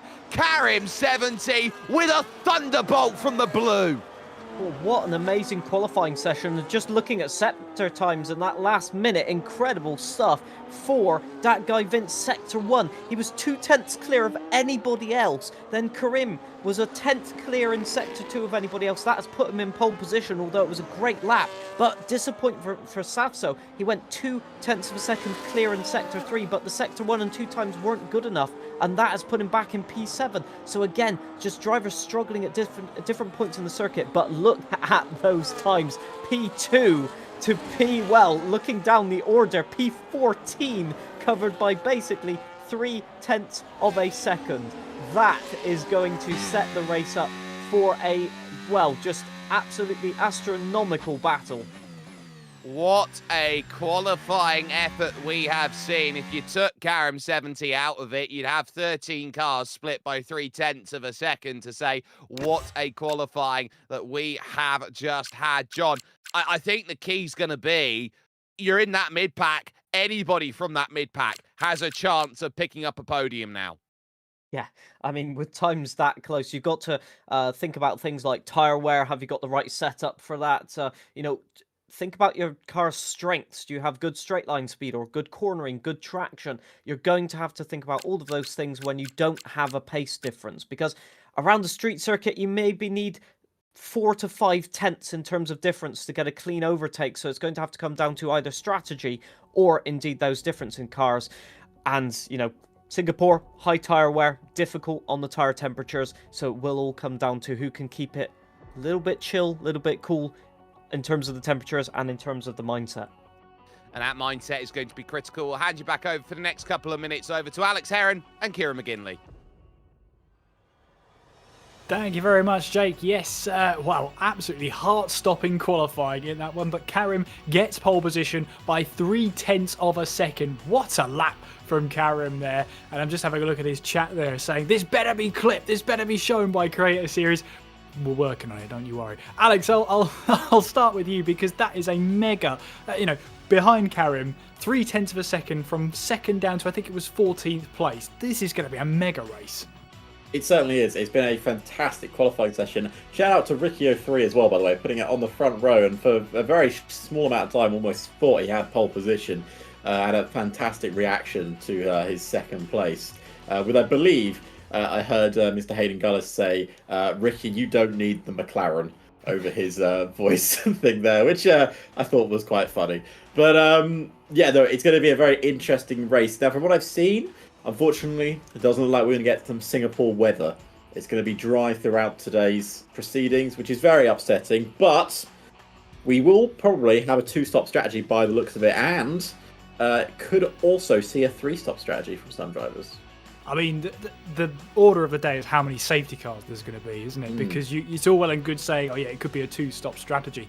But the tyres you start on, if there is any doubt about strategy or whatnot, it could easily be decided in the first 2 laps if there is a safety car. And those tyres you've started on are really going to be, crucial and critical to the rest of your race. Obviously, at Singapore, you're probably going to avoid the soft tyres. This is when everyone starts on the soft tyres and proves me absolutely wrong, and I know nothing. But what's new there? But I would have thought the mediums and the hards are going to be your tyres of choice. Perhaps even the hard tyres might be one to choose there. We were speaking to Ben about those hard tyres. He was surprised that he got that lead at the sprint race the way that he did, and was able to extend the gap. And perhaps it's because the medium tyres were just starting to fall away, about the halfway point of the sprint. The hards are a really good tyre in this year's game. I've had good success on them. The mediums can just burn out really quickly. I think if you've raced this year's game, you know that the tyre wear is very, very difficult. Obviously, with the dirty air around this circuit as well, it's going to be interesting to see how people can even try and overtake. And most of the time, people that tend to put it on pole in Singapore go on to win the Grand Prix. I don't know how true that fact is, but it sounds accurate, so I'm going to go with it. It's going to be very interesting indeed. There is certainly an interesting strategy going on my screen right now. I'm watching Ricky03 stream, and with 28 seconds to go, I'm seeing a certain tyre that Mr. Kieran McKinley said no one would start on. I knew it. I knew they were going to run the wets. I just knew it. You knew it. That's it. It's the wet tyres. I knew it was the soft tyres. Even when it was the hard tyres, I knew it was them. I knew it. Also a good qualifying result for Razin as well. Our series leader coming into tonight really needs to bounce back from that sprint race. He's definitely locked in, got himself on that second row. But with that said, we're going to hand back over one more time to John Harris and Jake Sperry to take you through this race. Wow, what a race. We are just about to set ourselves up with as formation brings itself steady. Karim 70 knows how critical it is to start scoring points in what is a very, very important start of a 10-round championship. Seeing as we're already on round 3, we can say we've got auditions out of the way, John. We're now into the meat and potato of this season. Yeah, it's that very difficult point if you're sat at like P5, P6 in the championship, where the drivers in front of you can afford to just lay back, collect the points. You know, you only need 15 or 10, 15 points per race, and you have to apply the pressure. You have to get the big results. And that's when at a circuit like this with so many risks around the lap, you can fall foul to just trying to get the positions back. Oh, collision between, who was that? Was that Nick and Safso? I think it might have been a collision between Nick and Safso in the formation lap. That will not help Nick, as he's been reset to the grid, but also for Karim as well, being reset. So yeah, quite a few drivers. I'm surprised to see the soft tyres as well. That's a bold strategy, and they're going to have to get a move on, because a lot of the problem with the softer compound tyre is when you heat up the surface temperature, it overheats the core temperature, and then you cannot get that temperature down anymore. You just get more and more wheel spin. That's where the hard tyre really has an advantage, because you can overheat the surface, but the harder compound means that the core temperature will be lower, and you can keep pushing, and that's what we might see with Matt starting on that hard compound. He's going to hope that there's no early safety car.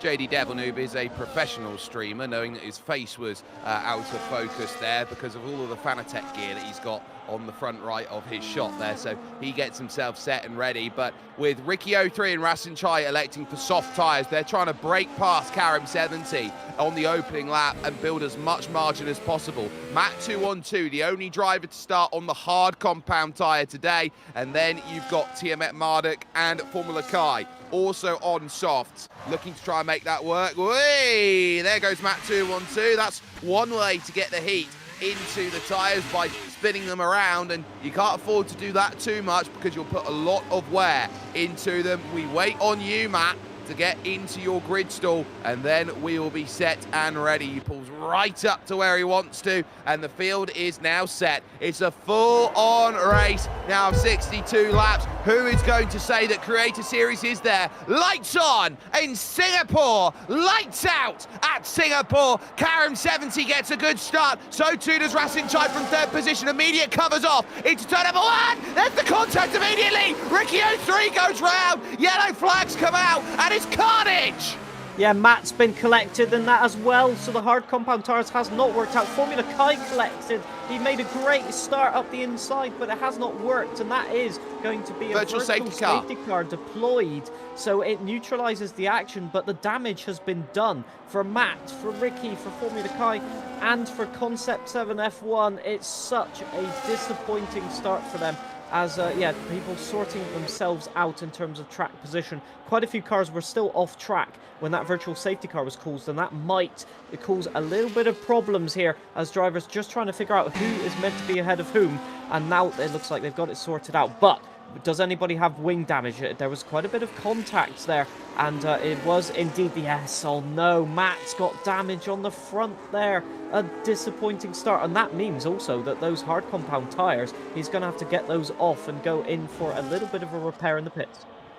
Ricky 03, no surprises, has damage. Karim 70, though, critically takes a lap off the board at this stage with control of the front. Rasen Chai now second, Tuki in third, Meraki then into fourth, and F1 Alex in fifth. So it will be a staggered start as they get themselves ready to go back to running. They just need to wait for that virtual safety car period to end, and that will give them the opportunity of what they need. So that is a very dramatic start. Great progress up the order as it ends, and we're back to running here as they all focus forward. You've got both of the Haas's together, so Infratic and Tiamat Marduk going together at it. They've made great progress on the opening lap. So too have the two Aston Martins. They're together now, 11th and 12th. Yeah, very slow restart from Tiamat Marduk, as I think we just saw Lolanova pulling into the pits there with maybe some damage. And that will be a double stack as well with Ricky, so that's not ideal for Alpine, although they might clear it. So that's, yeah, indeed, but it will be a double stack as we've got racing carrying on now with Rasen trying to get back to the rear wing of Karim at the moment, but nowhere to be found at the moment for overtake. DRS will be of a major use and importance today, as up the inside goes Rasen. There's no defense really. The straight line speed of the Sauber rules king for the moment, but the switchback from Karim. Can he get it done? Very difficult turn. Turn 8. They both made contact with each other. Toki looks to get to the inside, but there was no way through. Karim holds position after that switchback.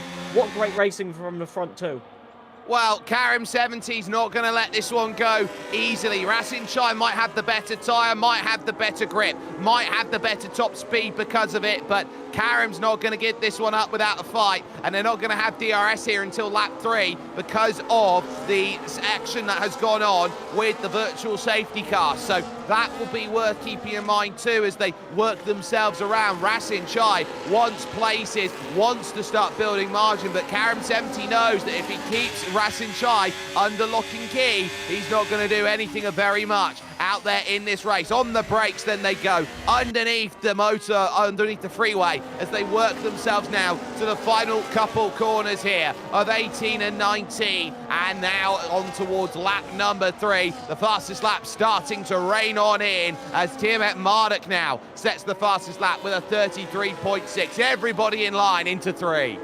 Interestingly enough, Matt 212 has decided to stay out and bet on another safety car, so he has a quite significant wing damage out there, but he'll be just hoping that his strategy to just carry on the hards at the moment. He has lost DRS, which could be a major concern, as up the inside goes Razin once again. Will he go for it? Yes, he will, but it's a little bit late. It's a little bit desperate. It pushes Karim out onto the curb. Karim to the inside right now. Can Razin go around the outside? He needs to make this stick right now with these soft tires, and he needs to get away, but compromised, and that's the switchback again for Karim. No way through the Singapore Sling. They're going to do it. Too wide. Who's going to back out? Who's going to go on the brakes? They've decided they are going to hang it around. Now down into turn 11, turn 12. They're being very respectful, it must be said, but Karim, with that harder compound tyre, has managed to make it stick once again. Just a little bit more confidence, or indeed more confidence. Oh, what a dive by, I think that was Infratic going for it, nearly spinning around. Was that that guy? Ben. It was That's Ben Tiamat Marduk there, going for the launch down the inside. They were 3 wide off of Anderson's bridge, over into the hairpin at turn 13. My, oh my, they are aggressive off the start. Remember, Tiamat Marduk's on soft tyres, so he has to be. Infratic and that guy Vince side by side. Infratic's the one who has to lose out. Vince moving up and taking his place a bit more side by side. There's the launch through. Chappers getting that pass. A little tap to the right rear there just to say hi, how are you? But now Tukey trying to bring himself into play right now. Every place you want to start searching for move, you need to. The middle of the pack is proving to be the most intense on the start of this race. It's lap 4 and it feels like they're racing on the last lap. Yeah, it certainly does. A lot of drivers, including Tiamat Marduk.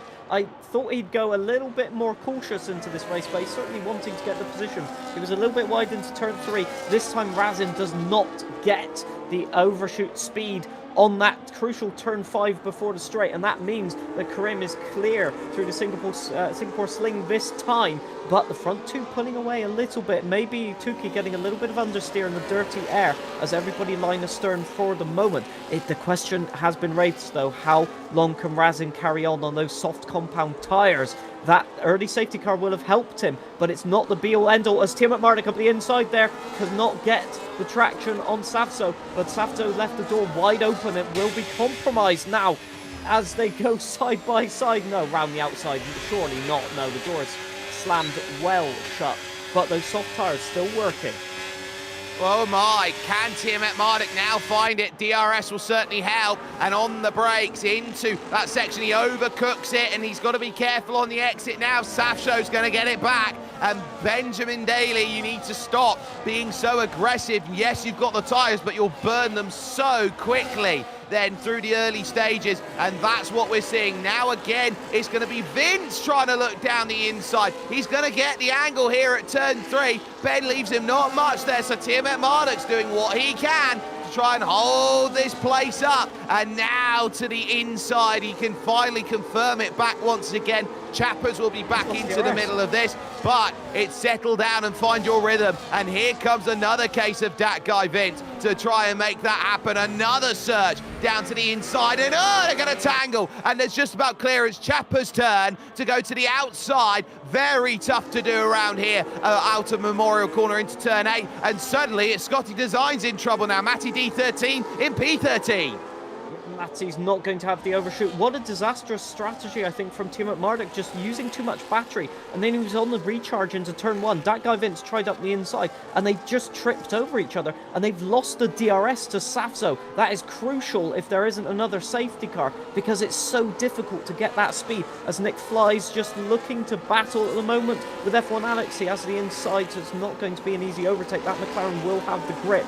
But the Mercedes quite slip in a straight line. They all have DRS as well, which won't help the matters, as yet just no possibility in recharging battery. That's another thing. Oh, we have a yellow flag. Who's that? That's JD Devilnoob facing the wrong way in 2 races. That is incredible stuff. Possibly some contact and indeed maybe damage on the rear wing after ramming the barrier in reverse there. Yeah, and well, he's gone completely anonymous as he's gone out of focus again, and so rightly he would do after spinning around like that. Very tough day at the office for JD as he's found himself around in the sprint, around in the feature, and right now I think he's anything but pointing the right way. Down into the pits he goes. Tukey has got past Razin for P2, by the way, and that means that those soft compound tyres are starting to struggle a little bit. Is that why we saw a little bit of aggressiveness from Team at Marduk? Also 1.4 seconds there, so Team at Marduk still not within DRS range, and those tyres will be conking out at some point in terms of pace. But for Tukey, it was quite consistent performance. It was a little bit unlucky in the sprint race, but they have the car underneath them. They have maybe the better tyre wear. It remains to be seen. Can they make anything out of it? Scotty Design still looking to recover positions. The pace was there in the sprint race as well. There's a lot of drivers here that have to make amends in this race, but it's a case of being patient. It's a case of it's a very long race, one of the longest races on the calendar, and you just have to be in it to win it at the end. You absolutely do, and there is Nick Flies in 6th position, keeping himself honest there in the McLaren with the Mercedes in front of F1 Alex Meraki in front of that, and then Rasin Chai at risk of losing a second here to Tukey in 2nd position as it's Racing Bull leading Red Bull at the moment 1 versus 2, and I'd call that completely accurate at certain times over the course of this 2025 season. Nick Flies now keeping himself then in good check and just needing to see what the car in front is doing, because this is what you find. Car in front on car in front on car in front picks up DRS, you get stuck in the train. Yeah, F1 Alex is really struggling in terms of, I think, rear tyre temperatures. That car sliding into the last turn, sliding into turn 1, sliding into turn 3. It's just not cooperating on the rear tyres, and that means he's under pressure constantly from Nick Flies and just in danger of dropping DRS at some point in the circuit. Team at Marduk was so close, 1 second on the dot to getting DRS, but it has not worked out, and I think they've drained their battery again. So it goes from bad to worse. Whoa, Meraki nearly in the wall there, and that means that F1 Alex can get the overshoot, struggling on tyres, but not struggling on capitalising on other people's mistakes, and that is Meraki down a place and needing to recover. Then that gives a little bit of reprieve for F1 Alex as well, as Nick Flies still has a lot of pace here with Safzo looking to get any moves done, and I think that might be the reprieve that Team at Marduk needed, as he is so close once again to DRS. Yeah, so with every little bit of backup that's starting to find itself in, I look around at the likes of Safsho. He's got to start making progress, and Meraki's going to come straight back at F1 Alex and gets his place back again. So the change up then of DRS sorts itself out again. So now there is more in terms of how you scrap about this. Nick Flies pinned to the rear as Matt 2-on-2 through on Chesnoid Gaming down in 14th place. Oh, long way round, getting that one done, and the changes going along. That guy Vince through on Team at Marduk. He's burnt through his tyres by lap 8, and he's going to have to stay on them for a little bit longer here to give himself any option of strategy. Chesnoid now dealing with Formula Kai. Kai gets himself through right now, and that puts him up to P15. So some important changes going on, like this one. Tukey looking for the outside for the race lead. Not happening. Meraki up to 3rd then, through down the inside of Rasin Chai. Yeah, the soft tires are completely tumbling down the order. Razin, Tiamat Marduk, Formula Kai, just all dropping positions at the hand over fist at the moment. They just cannot keep it, and you can see the apex speed is just not there anymore, and they're just leaving themselves vulnerable as they can't get the power down to defend from the DRS. And that is crucial though, because Meraki has lost DRS to the front too in all of that, 2.5 seconds, and that means that anybody stuck behind Razin now is losing pace, but also Tiamat Marduk has just given a little bit of a lifeline at the moment. Being in that train, he can keep the pace going, but then again, if you want to compete for the victory, you're going to have to get yourself to the front of that train and compete with the top two here, who are just pulling away. Now, at this point, there can be another safety car, but if they want to work together, these top two, they can just pull away using the DRS games, just swapping positions. They're on that medium tyre. They have a lot more pace in it, as Meraki's still failing to pull away from Razin here, who looks to have found some pace in those tyres once again. So those are going to be as critical as they can, and there's the first penalty that comes in, and it's Tukey who picks up 3 for crossing the lines a bit too often, and he'll have to try and get that sorted between now and the end of this race. Safsho now trying to angle away past Nick Flies, can't find it on the run through 4 into 5, gets into the back of him through turn 5, and that's going to start causing a few problems out there through the small flicker turn 6 over to Memorial Corner now at turn 7, and that's again Razin Chai losing out. F1 Alex this time down the inside, and he picks up his move, but now Razin's not giving this one up, going around the outside, gets the inside then for turn 9 to look to try and get this move, and they'll stay too wide, too deep, a bit of Noah's Ark sim racing. It's position hell. Nick Flies still can't get Safsho out of position here. Brilliant stuff between them. Safsho has to finally yield as they've got it sorted. Let's go down to Clipbook Corner for the first time. It's got a bit of side-by-side. Alex, what you got? I've got a few clips to go through, including the start of the Grand Prix, which of course was Ricky's infamous dive bomb down into the first corner. I'm not sure exactly what his plan here was. I think he, on his soft tyre, he was hoping for a good start on those tyres, which he did. He did get that good start, but unfortunately, he tried to go from a long way back, and it was never going to work from there, and that was unfortunate at the end, and it caused massive carnage in behind him.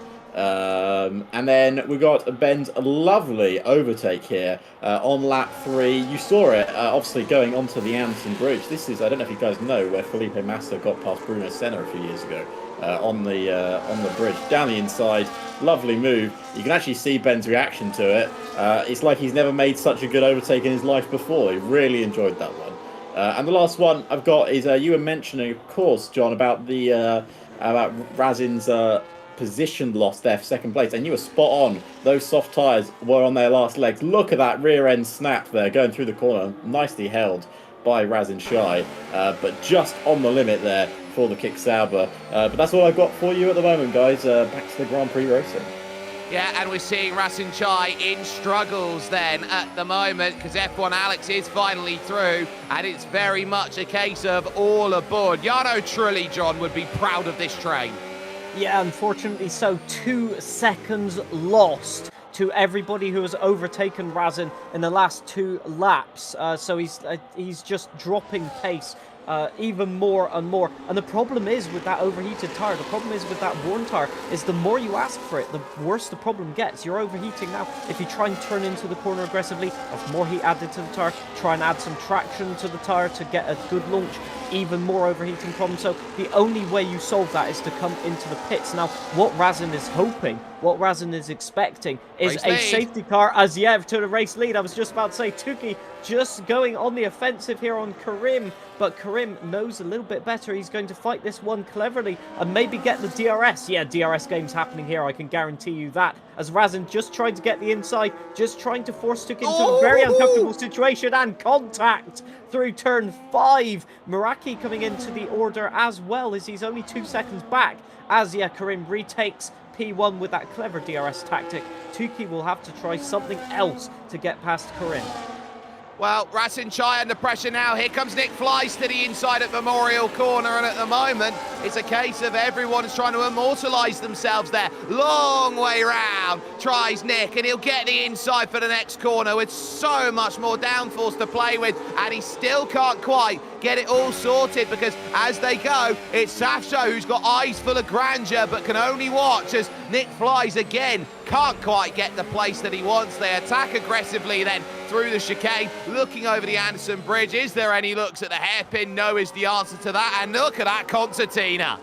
Yeah, a little bit of contact there for Safso. I don't think any wing damage, but it was close to it. So Nick Flies really just slowing it down on the apex. Oh, Team McMardick looking. Still sensing an opportunity, and then Fratic senses even more of an opportunity on Chappers.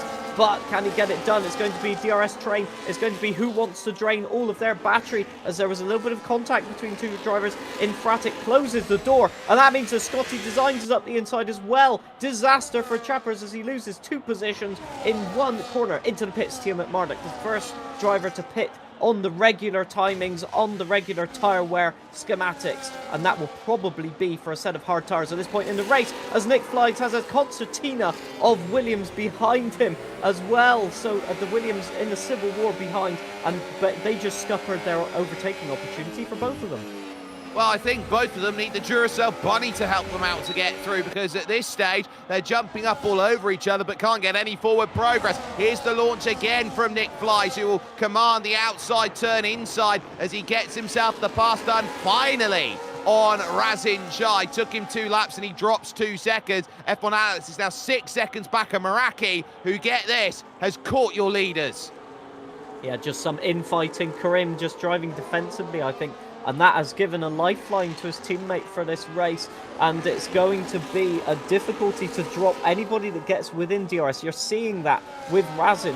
Just everybody has that opportunity to get that extra top speed. And you can't really make the difference. Look at the amount of time that Rasin is losing around the corners. That is a solid 2 car lengths and just the hairpin right there. And then if I'm looking at the lap times again, it's a little bit better than before. About 1.5 seconds lost this lap. Oh, sorry, last lap for Rasin, but it's just not happening, is it? Look, Nick's going to break DRS probably at the end of this lap, and then for Rasin, it's a case of trying to defend once again. Team Mardick has gone for the strategy. Oh, Nick makes a mistake into there, and that is another 0.5 of a second lost as Rasin into the pits. Crucially, I think Safso joins him.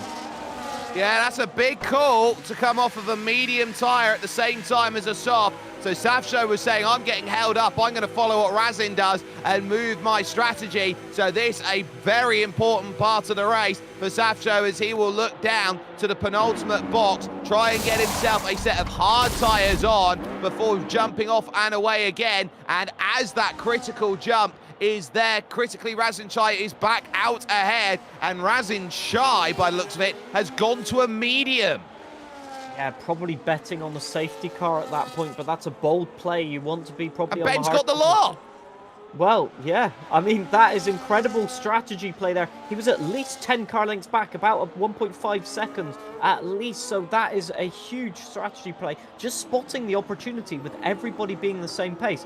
That's when you want to come into the pits, because you are completely locked in that position. And now, hopefully, with the clean air, he can just get a move on, get those times in like he had been doing in the sprint race. And we know he's got it locked down on that hard compound tyre as a 3-second time penalty for Chesnoid Gaming there, which will hamper his progress. Just want to shout out, by the way, Infratic P6 at the moment from P18 on the grids. That is the driver that has gained the most places for the moment. Well, we'll see if he can hold on to those, because we are in the middle of a pit stop cycle, as it's Karim 70, Tuki and Meraki. What a day this would be for the 2 Racing Bulls drivers. They are 1 and 3 at this moment, with a mega gap over the rest of the field, and they know that Tuki's got 3 seconds of penalty he's got to serve at some point. Yeah, at this point, you almost want the faster car to be ahead, don't you? Because it will have better tyre where it can drag you along. Karim's fighting, and everybody's fighting, but realistically, you want to work together. If you can get, well, speaking about it, Tuki to the inside, going for it on Karim. Will they fight it? No, they won't really. Karim doing the switch back, but he won't have the inside for the next turn. It's going to be really difficult to hang it around the outside. He'll do the switch back once again, because it's a 3-corner switch back that you can get. Karim getting crowded out, though. He's not allowed to do it into turn 9. Now, the Singapore Sling, you can't really go too wide here. They will throw the dummy, but that's just readable from the driver in front. They know they're not going to go for such a risky move this early in the race. Oversteer for Karim there. That could have been disastrous into the barrier, but he manages to save it. And ironically, Meraki is looking like he has a good turn of pace right now. So, looking at the strategy, really, if you can pull ahead by about 16 seconds, that leaves you the opportunity, if there's a safety car, to come into the pits, get a new set of tyres, and get out of anybody that might want to gain track position on you. So the next question is, Karim, Jake is faster than you. Do you copy? That might be the next message that comes on through between them. Rasin Chai back in 14th, of course, working with Tiamat Marduk. Formula Kai has come in and made a pit stop, so he's gone out onto a hard compound tyre, looking to work with that. But as we know, Rasin Chai on a medium here is going to be a lot more aggressive than Tiamat Marduk is on a hard compound. So I reckon this could be a very quick move here from Rasin Chai, and he would look to break away after that. Yeah, he needs to get a move on. You don't want to be stuck behind a hard compound tyre runner, and those mediums will go, as we've seen, about 13, 14 laps before dropping off the pace, maybe even a bit more, because obviously the drivers are carrying on their tyres for the moment. So it's going to be a really decisive strategy call, which will be impacted by what happens during the race. But for the drivers that are still stuck in these trains, they need to start thinking about what they're going to do. Do they want to save tyres? Do they want to try and break away? Or do they want to try an outlandish strategy, even though they're on a harder compound tyre? For Matt 212, for example, it has not worked out for the moment because they are still not in a DRS train. They're still trying to hang it out for a safety car, but they are getting caught hand over fist by people like Tiamat Marduk or Rasin, who have already pitted. Talking about that, the fourth place car of F1 Alex is lapping the same time as the leaders at the moment because they've been battling at the front. Now this lap, they've gained another... Oh, here's an overtake. I think Rasin has gone for an overtake on Tiamat Marduk, but Tiamat Marduk draining the battery into the Singapore Sling. Too wide once again. Rasin will carry it around the outside. Just not enough to stick the nose in, and that must be frustrating, as both of them will have drained their battery and just costing each other time at this point. Well, Rasin Chai's race is currently stymied behind Tiamat Marduk. You got Safshos trying to jump in on that, and the longer that they take, the more they're going to start hurting each other out there on track. They can't afford to have too much of that going into play, as 4th, 5th, 6th, 7th and 8th are all still close together and are all still approaching each other, saying this is what we can do. Back over to the front of your field, through towards Memorial Corner on lap 16. No dice on the move against Tuki. Let him hang out at the front of the field for the moment with Karim and Meraki then together on circuit. A little puff of smoke then, a locked up inside front then from Karim. He is really having to fight hard then through each corner to keep himself in range, but they've given each other 9 seconds to play with over that next group, and that is not a small gap by any stretch of the imagination. Yeah, looking at the times right now, though, the group of Tiamat Marduk onwards that have pitted for tyres are lapping about half a second faster to a second faster, depending on how much they fight during a lap. So that means that at some point, when these drivers pit, they might come out behind that group. And even though they're on fresher tyres, that still is strategy advantage for the drivers who have pitted, as Rasin really just trying to get a move on now as he's got to pass Tiamat Marduk. So he'll hope to defend and hope to just use the life of those tyres and maybe not overheat them. The thing is, with the high fuel at the start of the race, you're more susceptible to overheat the tyres. That's why starting on soft is such a bold strategy. Now with the fuel coming out, you're about a third of the way through the race or approaching that. You've got a little bit more performance to play with. You can be a bit more aggressive with the car without overheating the tyres, and that means the softer compounds will start working better and better. The hard compounds will be able to go a lot longer into the race, and this is where the strategy starts to become interesting, as Matt is now losing quite a bit of pace now to Scotty Designs and the cars in front. Well, that gap stayed relative at about 5 seconds, with Chappers down in the pits as Rasin Chai Unleashed sets the fastest lap of the race, a 1:33.5, as they will dispatch of Chappers by a pretty healthy margin, all things considered out there. So that a great job then in terms of what they were looking for. As we go back to Formula Kai, this is going to be close off the exit, and Formula Kai is going to be just behind Chappers, who got out right place, right time. In comes Lolanoba then to come off of his soft tyres that he was on, so this will be his second stop of the race, and we've had some that haven't even made one yet. Yeah, indeed, getting stuck behind Chapper as well. Probably Chappers will have great pace, to be fair. But for Lolanoba, it's another pit stop, and that just resets the improvement that he'd been making at the start of the race. So it's unfortunate for Lolanoba. It's going to be a lonely drive for the moment. But F1 Alex really off the pace at the moment, and Nick Flies has caught back up after they broke DRS, after they were battling. The group of Nick Flies and Fratic, that guy Vince, are all caught up now, and this is going to be a problem for anybody wanting to pit, because we saw how close Chappers was to Formula Kai, and that might put them behind that group there. So they've got to start thinking cleverly, and it's got to start thinking, is it good for me to start fighting so much at this stage of the race? Am I better off just playing it consistent, playing it clean for the moment? Time will tell. Time will, and for the moment it's F1 Alex who's now having to hold everyone behind, desperately trying to harvest battery through turn 4 and into turn 5 to now get the launch on this straight to defend, knowing that Nick Flies is going to be there trying to hunt down with as much pace as he can possibly find into the left of Memorial Corner, and there's going to be no changes of position. This is what you call stasis. Being out in front is good in some ways and bad in others, and F1 Alex here is really having to work hard on these tyres to hold himself in play, to keep himself in position. There's changes as well. Chesnoy Gaming losing out the spot now to Razin Chai.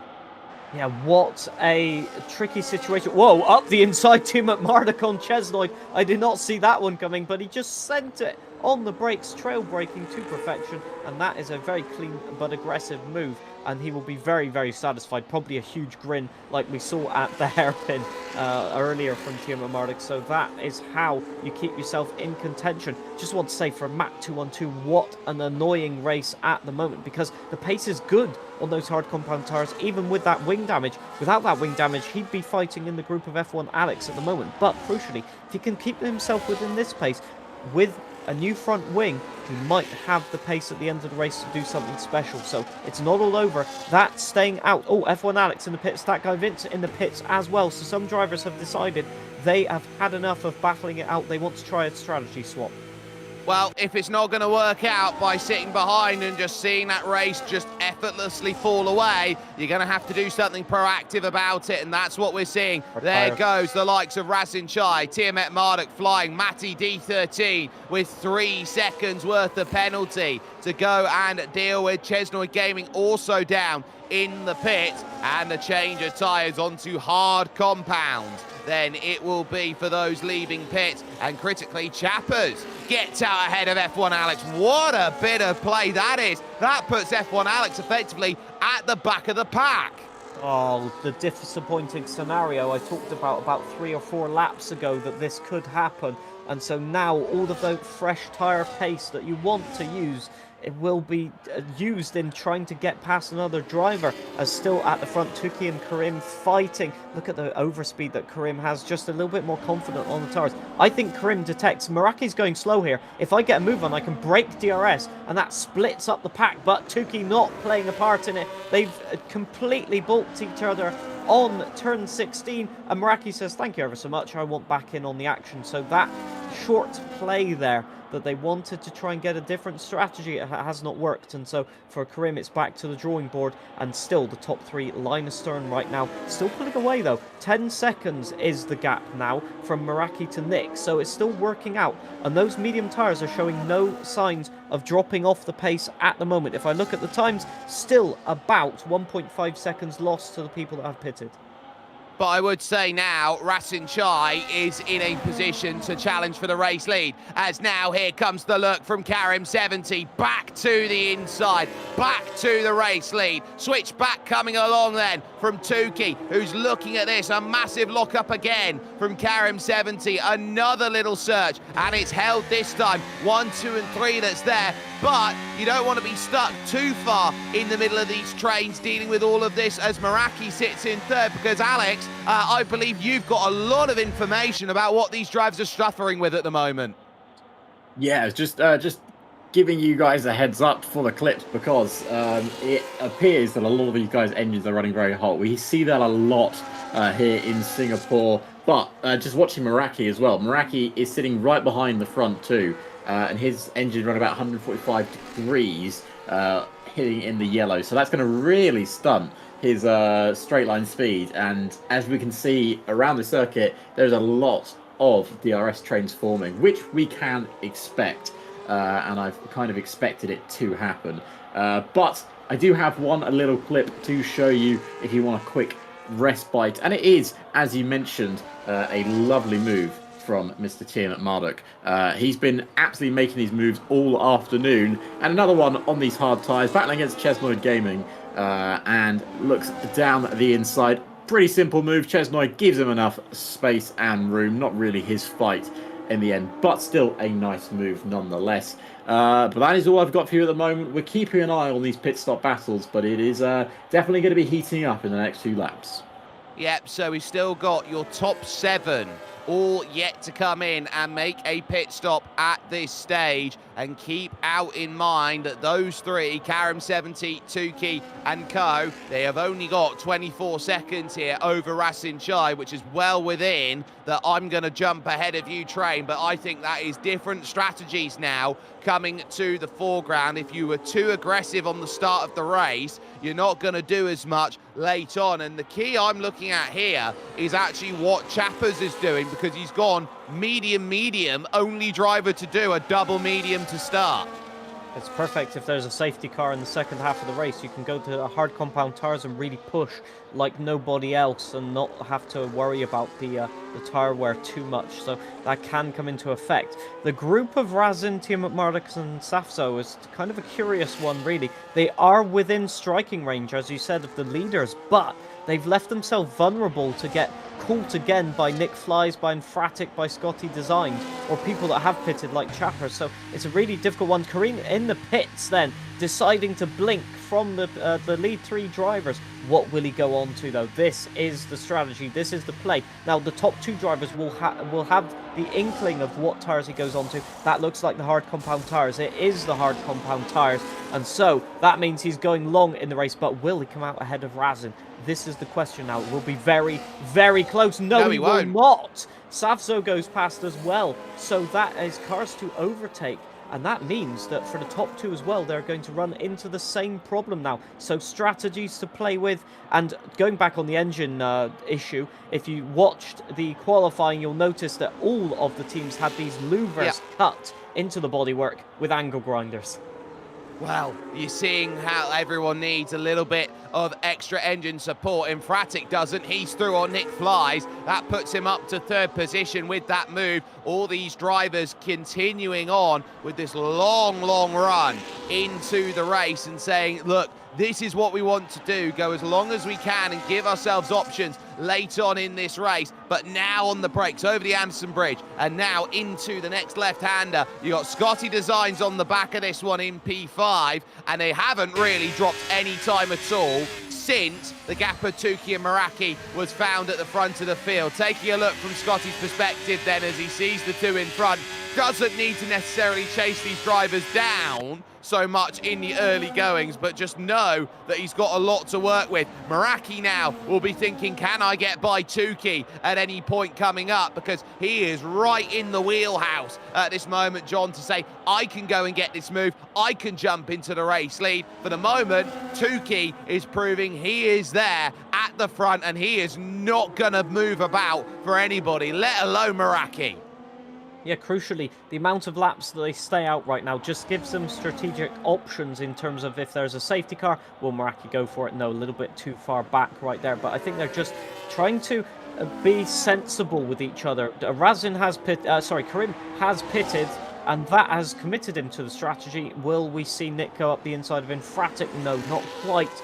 But that it just leaves it open in terms of tyres, because they've done 22 laps on these medium tyres, have the front lot, and that means that anybody that's pitted is already having done about 10 laps on their tyre. For example, for Razin, and that just leaves it vulnerable that if there's a safety car, you will give up not only track position, but that tyre advantage here. So a lot of drivers thinking about the long-term effects of an early pit stop. It can be so satisfying to get the jump on drivers, but then again, when they do it to you at the end of the race and score the points, it doesn't really matter.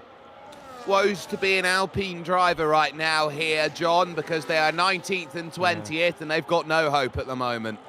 Well, yeah, Lolonoba had to pit onto a new set of tyres as Meraki's basically pushing Tukey around the corner. Maybe we'll see one of them in the pits. Nope, they still go round. But no, crucially, no snap oversteer, so the tyres are still okay temperature-wise. It's just that the pace is dropping off a little bit, although Infratic still losing a little bit of time. Crucially, Infratic, Nick and Scotty Design staying out there gives the top two a buffer where anybody that's trying to attack them with fresh tyres has to overtake them first. And that can mean they lose about 2-3 seconds in doing so. So now that group is actually playing into the hands of the top two, including that. So a lot of cards to play for the top two, that's for sure. John, one stop? It's looking possible, isn't it? I mean, lap 24, it's looking easy on the hard compound tyres if you switch to hard compound. It certainly is. So top five, I think they've got an opportunity here, knowing how tough it is to pass. They could find themselves with a really good position as Tiamat Marduk through on Racing Chai now for position. So Ben's fighting back and he gets himself his pass. They're just about to catch Matt 212, who started the race on the hard compound of tyre. So they've got that to try and focus with at the moment as their next sort of port of call. So if they can get a full stop ahead then of Matt 212, they will say that's the first really difficult part they've got away with. They've almost got the stop on Scotty, on Nick, and on Infratic, and that's great work after being bottled up in and around with them after what is 11 or 12 laps worth of driving. Now, either this is genius from Matt 212 or he's going to be in trouble. He is going to get overtaken. He has wing damage, he has less tread pattern on the tyres. They're very worn hard compound tyres at this point, but if he can remain within DRS of the train that's about to overtake him, then he can extend the strategy. He can then pit for the one stop and hope to gain back a little bit of pace if he can remain in DRS. So there's a lot to play for here, and if Matt 212's smart about it, he won't defend too much. He'll try and lose the least amount of time possible and then just pick up the DRS and just work with this group. So here we go. Let's have a look. Tiamat Marduk not going for the send. Hopefully he doesn't go for the send until turn 5. It is possible. Just recharging the battery. About half battery left there, you can see just on the dashboard there, and he will go for it. Deploying the battery, so Matt not defending. Yeah, Matt will just decide to let them go, maybe even let two cars go on this one straight. Now, the problem is for Razin here is that, yeah, Razin dives up the inside. I was about to say he has to go for it. So does Safzo. They have to go and overtake Matt because otherwise they will all lose DRS to Tiamat Marduk. So that has panned out. Karim needs to go for it as well. Matt needs to just try and hang on the rear of these cars. It's going to be so difficult, but if he can do it for one lap, there's a very good chance he can do it for the rest of the laps. This is now crucial. Oh, wide for Matt 212, exactly when he doesn't need it. Karim round the outside. What a beautiful overtake. But this is now really danger zone. Karim, 9/10 of a second to Savzo. Well, let's talk danger zones in terms of how much fuel people have got. Ben is down, Tiamat Marduk is down, almost 4 laps of fuel on his Optimum. He can't drive this quickly all the way to the end of the race, John. He is going to have to slow down at some point. Yeah, I mean, at that point, just don't start accelerating out of the corners. Just lift and coast for about 2 laps. I have no idea how they're going to regain that yellow quick. out. Oh, big yellow out. One of the Aston Martins is around. Matty D13. Yeah, big wing damage there. That's going to have to be a pit stop. No safety car deployed, though. Not even a virtual safety car. So maybe some debris on track, but it's been cleared. There's no yellow flag anymore. But what a disaster for Matty. It hadn't gone well with the penalty. It's only getting worse. And it just looks as if they can't find a comfortable spot with the car right now. But yeah, a very, very dangerous time in the race to get damage because it kind of puts you out of position to all of the other drivers. Well, that front wing is very much not even second hand. I'd call it 4th, 5th, 6th hand. Staying out with it, though, as Chesnoy Gaming will see. there is a very, very slow Aston Martin going about, and we'll get the pass done on Matty D13 with that one. But now Karim 70 sits himself down almost at the halfway stage here, lap 26 here of 62. When we hit lap 31, that is halfway exactly, and Karim with that massive offset compared to the likes of Racing Chai, of Tiamat Marduk, is now trying to work through. He's got through on Safjo, he wants another one, and he'll probably want another one pretty quickly. Yeah, I'm just trying to make sense of the fuel strategies here still. And there's also a scenario developing in that Tiamat Marduk is now within strike range if there is a safety car. So the top two are no longer safe, having overtaken some of the cars yet to pit. Now, another Sector 2 caution. That is Matty that has Safety retired. car. And that is a safety car, retirement on track. And oh, look at that, Matt diving into the pits there. No, that's Scotty Designs, but will Matt pit as well, surely? Surely Matt will pit. Yeah, Matt into the pits as well. Hang on a minute, they've been reset to track. Uh-oh, that wasn't part of the script, but Scotty Designs is now going to be down in the pits. He will get his service done, and he will go with Matty out. It now puts everyone on a place of how much will my strategy work compared to everyone else. They'll all get the wave around the safety car at the moment, but just before the halfway stage of the race, Matty decides it's not worth it. I'm going to see a safety car come out, and there is Matt 2 on 2 as well. I have no idea what's in the going pit on lane and getting things sorted, but we will get everything situated out there. Tukey in control. That is something to watch right there. Just a scenic tour. You know, stop to have a sandwich, everyone. A reminder to have a drink always with you while you watch Creator Series, as this is quite possibly one of the most unsafety car moments I have seen in F1 Creator Series, that's for sure. As we wait to see when we will get, as Matt has disconnected or retired from the session. Unfortunately for Matt, this race has been one to forget.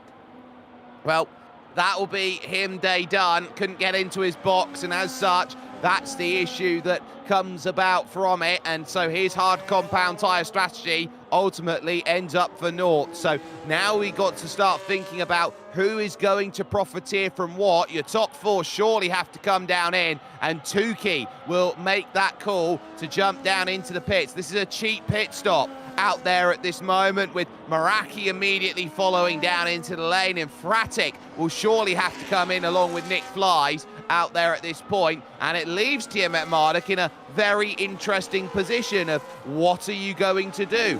Where are you going to find that ability? Out of the pits then goes Tukey, and will critically get the clearance required to be back out on track and doing what's necessary. Hard compound tyres going on, and you've got pretty much almost everyone deciding that's the call. Karim 70 though will take the race lead, and that is big. Just they were racing on pit exit there, and Tukey could just not get the car rotated through the pit exit, and that means Karim does take track position. 6 laps on those hard compound tyres, that's not too much. It will be a slight performance disadvantage, but crucially, track position around here. We saw they were so balanced in terms of pace, were those top 3, that they will struggle to get any sort of overlap in terms of performance. F1 Alex up to P4 once again. It has worked out, but they've stayed out on those 9-lap-old hard compound tyres. So, as we predicted, a lot of people now trying to switch to what would have been the one-stop strategy, and just trying to take a set of hard compound tyres well into this race. So, as we now get ourselves a little bit of a moment to chill and see just how this race brings itself back, this is a time to talk about winners and losers over the course of that. And I think the biggest loser out of the first stage of racing is Ricky 03. Look at that for a massive loss, and Fratic, your biggest gainer.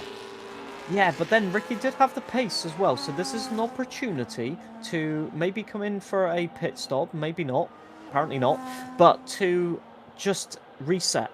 Okay, there's safety car deployed now, so I can get back in on this race if I'm lucky. I can show my pace, I can get some positions, maybe score some points. There's an opportunity here and all is not lost. So we saw in qualifying it was there, maybe it's still there, maybe they've had the opportunity to find whatever that it takes to get them that little bit of performance advantage. So we may see an impressive comeback yet from the Alpine drivers.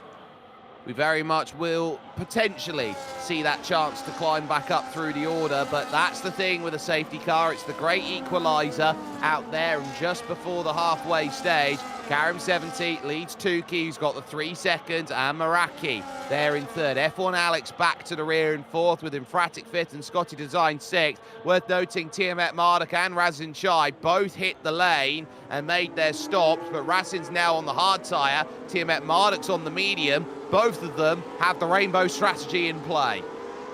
Tiamat Marduk with the medium, he's going to struggle to make it to the end on those tyres. He's probably betting on another safety car. Which, you know, safety cars lead to safety cars, as they say, and you've got to stay alert on a street circuit. So it's going to be the latter part of the race. Some drivers are going to start to feel the fatigue a little bit, and that's when mistakes can happen. So, with both drivers out of the race, both also just so happen to be called Matt. And the problem is, this is not a good circuit for people called Matt, it looks like. Yes, unfortunately so. I don't know how that has come to happen, but there you go. One of the interesting statistics and happenings of a motor racing event is that, you know, sometimes if you have the wrong name, apparently it's not your day. But for Karim at the moment, it is definitely their day in terms of just getting the strategy right, getting the opportunity to take the lead of the race. Hasn't had the opportunity to scarper away in the lead at the moment in the race, but maybe he can do something on the restart, as I don't see those safety car lights going off for the moment, so we are still under safety car conditions, probably for a lap or two, as we wait for the likes of JG Devil Noob, Lolinoba and Ricky to catch the safety car. You can see them there on the track map, just a couple of corners behind the train now, which will go around for another lap. So the question now I'll be asking at this point here is, who's going to be out of position with the strategy that they've got? I would not want to be Karim 70, 6 laps older tyres. I wouldn't want to be F1 Alex, 9 lap older tyres, and neither would I want to be that guy Vince, 9 lap older tyres. They're going to be the 3 I look at who will be going backwards off this restart, as we take a look at JD Devil Noob, who again now is trying to keep himself anonymous so far in this race, aside from the couple spins, and now he'll look to try and really work himself back onto the rear of this group, and once he does, along with the 2 Alpines, there'll be a chance to make this race happen again. Yeah, but there's also the thing that you have to add in, that the drivers that are pushing right now to catch the safety car queue, they will have a slightly warmer tyres than everyone else. So if you can time it right to just catch it in the 3rd sector, so you allow the safety car to restart, but you've still got the warm tyres for a couple of corners at least, you can keep pushing and maybe make some overtakes, 1 or 2. So you can see Safso still trying to get those lights working around the track, but seems to be working out in terms of pace for the moment, although finds himself quite out of position at the moment with Tiamat Marduk and Razin, as they will look to carve their way through the field, that's for sure. So, Karim 70 in control, Tukey in second, Meraki in third, F1 Alex fourth, and Infratic makes your top 5 as they stand. And right at the halfway stage of the race, it will now bring us into the second half, where they're going to have to be as aggressive, if not more, to go and make this race happen. They've got to keep the heat in the tyres, but they've also got to keep the wear down as well. This safety car period will do them a lot of help to keep the engine temperatures down low, knowing that they've got still a long way to go in the longest race. And there's the message that the safety car will be in this lap. So Karim 70 immediately is on the binders to say, I am not going to go launching off down the road. I need to see that safety car dive down into the pit, and I need a launch point to go and make this work. passing the old right-left section of the circuit, which led to, of course, Crashgate,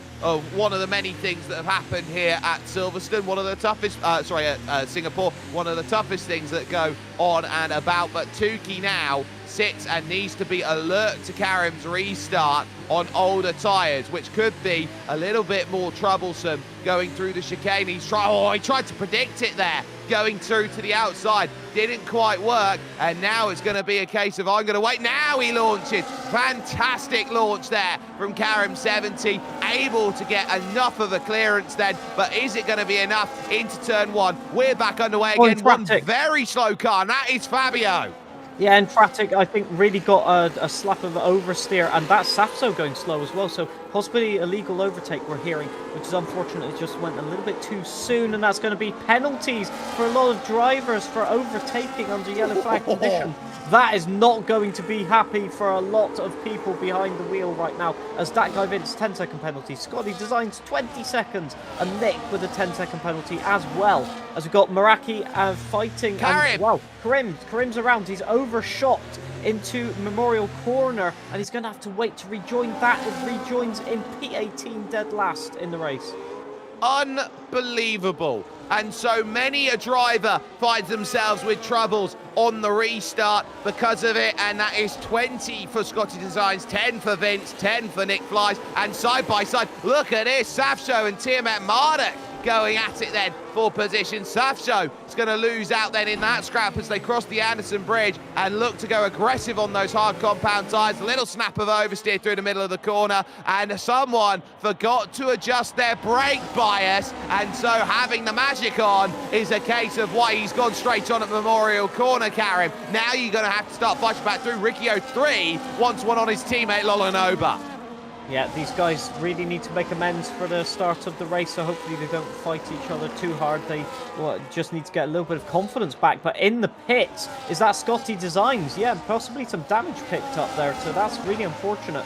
And yeah, that is going to pay to the race there, as we've got a lot of fighting between Infratic and Tiamat Marduk as well. But the big winners at the moment are Meraki and Tukey once again, who have broken away from F1 Alex and are no longer within DRS range. So this is going to be crucial to just try and keep that gap, keep the momentum going, with Karim out of the picture right now.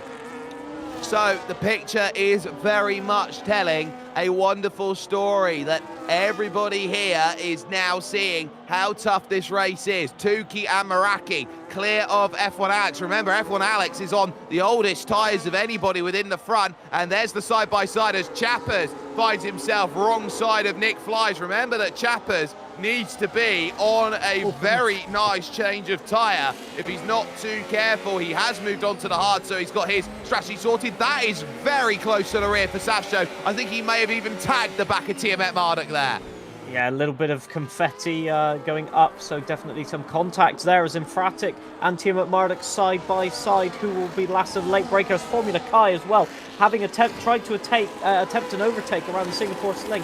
Formula Kai has fallen foul of that, and now they're just fighting. Oh, it's going to be a DRS train to turn 16. Well, yeah, Tiamat Marduk slams the door shut, just using a bit of battery, and Infratic cannot get the job done. But look at Formula Kai, just struggling to get any sort of speed from those tyres, as Meraki tries to state his intent right now at the top with the fastest lap. 3 seconds now to F1 Alex. Remember that Tiamat Marduk is on the medium tyres. Almost everybody else is on a set of hards. There's a few medium runners in the back, which includes Riccio 3 as one of them, and Concept 7. But here comes Meraki, this one for the race lead, trying to go around the outside. These two have walked into the distance here off this restart. Long way around again. Tries Meraki, and again he'll try and get this launch, but I don't think he's in a cutback position here. He's going to have to go the long way around. Now heading to the Sling. This is a drag race between them. Tukey trying to keep his nose in, but Meraki takes the lead. What a brilliant pass. All the way around the outside. That requires courage and commitment and evaluation to get the job done, and he had all of that in abundance, just supremely negotiated. Tukey tried to defend it, maybe deciding this one wasn't worth fighting for and just staying within DRS. They will have an opportunity. They're on the exact same tyres in terms of compound and tyre life. So this will be a battle that will be fought to the end. That is 0.5 of a second lost, though, to F1 Alex. That guy Vince has a good rate of pace as well. So these guys need to think about the long term as well. They're still just under halfway to go in this race. So it's still a case of long-term gains versus short-term gains can be really the wrong side of the coin if you try and chuck it up the inside or around the outside if you're Meraki.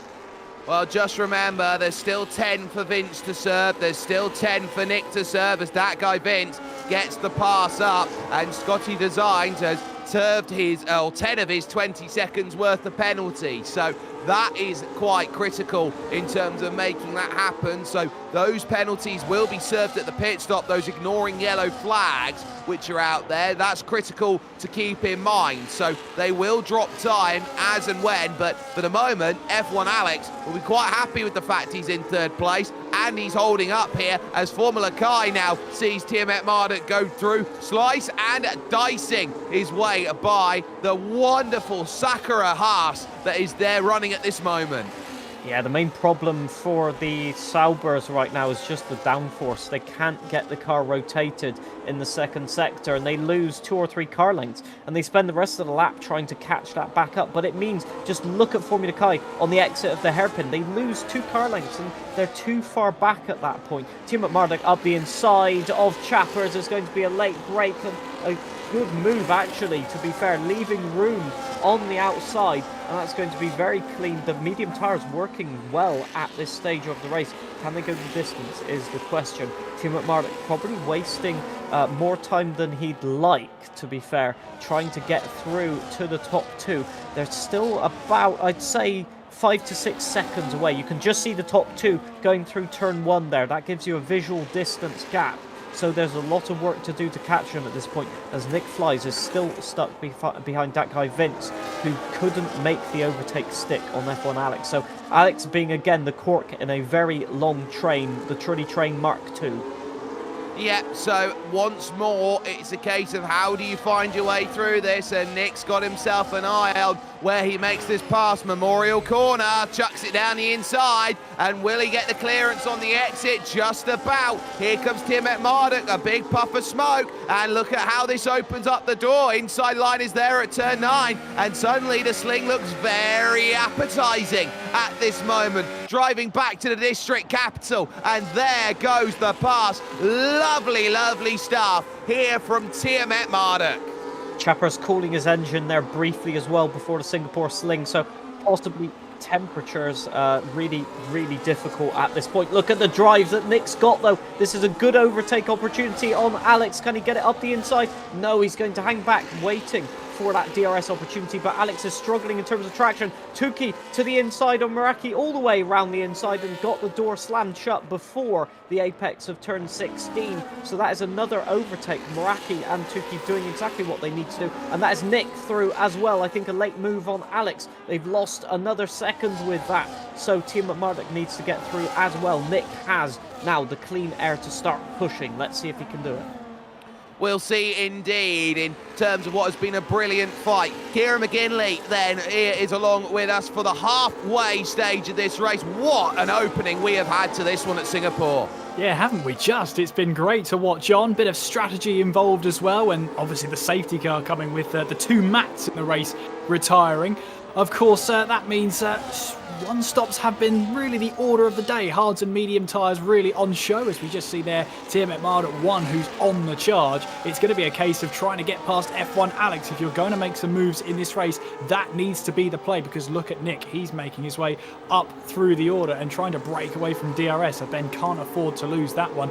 And for Karim, yeah, I had a look back on his stream there. He left the magic on. He was at 70% brake balance there. So unfortunately, he went straight on. And now he finds himself having to do the long battle of getting his way all the way back up the order with, well, just under half the race to go here. So we'll keep an eye on that one, and do keep an eye on the likes of that guy Vince. Yes, he's got a penalty, but he is so punchy here, and you can never ever rule off royalty like Safso and Razid battling away with each other. 2 former champions. Oh, and there's Red Bull in the wall. I'll hand back to you both. It's JD Devil Noob without the front wing, and again, A common sight we have seen over the course of this race, John. JD Devil Noob pointing the wrong way. I just dropped it on the traction on the outside of turn 14, and he's tapping the wall there, I think trying to get even more damage just to... Oh no, well that's into the barrier. Is that a safety car deployed? I'm not quite sure. No, he hasn't DNF'd. Somehow the front of that Red Bull absorbing the impact, and he's not managed to get the tyre off of that car. He might go into the pits to try and replace the wing now, but yeah, I don't think he can get the car turned around. He's still carrying on. We might see a turn 1 send here. Let's have a look. But that was so unfortunate. He just lost the traction, lost the car, and this will be... There we go. There's the front left tyre off the car, and that might be a safety car deployed. Not yet. Nope, apparently not. But yeah, just lost traction on the dirty outside line, and that was the end of that. Well, they've called nothing for that. All that work to try and throw a safety car, and you got nothing. Good day, sir, is the way that that all ends out. But Tukey in control, Meraki second. It's Tiamat Marduk now looking for that third position out there and to try and get this move on Nick Flies. Looks over to the inside at turn 14, and that is lovely in terms of getting that move done, getting that done on the Esplan Drive, down onto Raffles Avenue, and now charging along for that final chicane to work along the main front stretch here in this wonderful region of Singapore, not a million miles away from Tanjong Pagar, which is one of the 8 teams that plies its trade in the Singaporean Football League. That is a information and statistic that I never thought I'd know, but there you go. Jake with all of the facts right there. Oh, hang on, talking about that, Formula Kai trying to defend or overtake Chappers, I think it was, and Infratic has got past as well. So Chappers really in the mix at the moment, trying to recharge battery. I think there might be a little bit of gamesmanship going on here, but it's not working at all as Meraki tries to challenge up the inside. Nope. Tukey closes the door once again. Just want to say a quick shout out to the Red Bull engineers, as that is possibly the strongest chassis to pass an FIA crash test ever. So, you know, I think they can save a little bit of weight. Oh, Meraki up the inside, he thought about it. But then again, I mean, there's more than 20 laps to go. Why would you even do that, apart from Aura Point? And I think these two at the front have enough of those already in this race. Yeah, they've been battling amongst themselves the entirety of the way. They haven't really looked too much. Only Karim has been one closer. He's managed to recover back to 13th, and a look from Tukey to defend. And here comes the cross-up over once again onto Raffles Avenue. And this is where you're going to need all the pace, and Meraki's got it in abundance. There goes the pass, and Meraki takes the race lead. Tiamat Marduk is lapping 0.4 of a second faster than these two, though, so he is catching them. There he is right now coming into shot. He has overtaken Nick Flies as well, so it means clean air right now to attack. And if these two keep fighting, there is an opportunity for Tiamat Marduk, like in the sprint race, to just get to the lead, overtake, and hopefully keep, for him in any case, save fuel, because I think we need an update on the race fuel if we can get that, because it's so crucial to know how much these guys have in the tank, because with 20 laps to go, just about to tick over, it could come down to the last couple of laps. You need to lift and coast. Well, there have been safety car periods, so they would have a lot to go and navigate through, and I'm just getting word that Alex Heron would love a subscription over to Tiamat Marduk's channel to not get 2 minutes of ads of saying, I don't know what his fuel number is, John. I think Alex is a bit poor.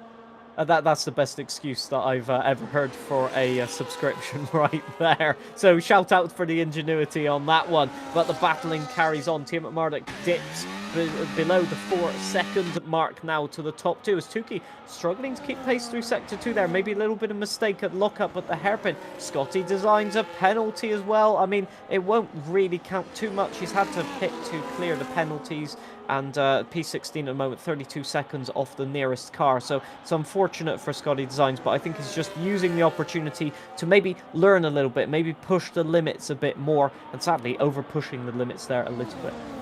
So we know that if Nick Flies needs to pit, he'll have to serve a 10-second stop go. So too will that guy Vince. With 3 seconds, Scotty Designs also has a stop go, so he's up to 13 seconds worth of penalty at this moment in time. We now sit with 23 laps to go here in Singapore at the Marina Bay Street Circuit, and Tukey right now has 3 seconds worth of penalty, and there's nothing he can do about Meraki at this stage. Parity over the last couple of laps. Here comes a little search. Oh, it's close into Memorial Corner. It's not there, and Tukey gets another 3 for overcooking it on exit.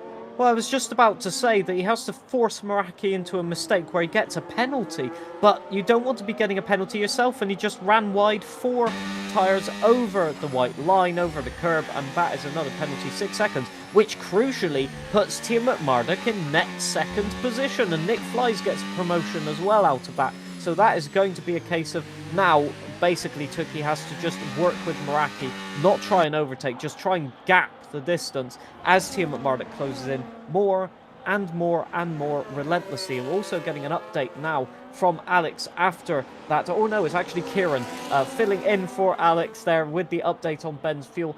Minus 1.3 laps at the moment. So the safety car doing a lot to solve the fuel problems, but he's still down on everyone else's. Formula Kai defending it from F1. Alex there. That was a slamming the door shut if I've ever seen one. I think that was an overtake actually. So Formula Kai getting through, and F1 Alex losing a little bit of pace. We've seen F1 Alex really good at the restarts and then dropping off in the 5 or 6 laps afterwards. So let's hope for F1 Alex's sake that he can find something to fight back. Well, he's on 22-lap-old hard tyres, which is why he's struggling at the moment. Big kick of tail from Tukey coming out of turn 4, now through turn 5, sorry, now through 6. Will look to come back at Meraki for the race lead and dives down the inside and takes it. Are you within the lines? Answers yes, so Meraki will fight back round the outside of turn number 8. This leads to the inside of 9. Infratic and that guy Vince fighting, Formula Kai and F1 Alex fighting. Meraki strong arms his way back into control, and that is a big old move. But look at this train starting to form. Last place you want to be is with Kai, F1 Alex, Infratic, Vince, Safsho. Razin Chai is in the middle of this. Razin Chai's at risk of losing his championship lead here.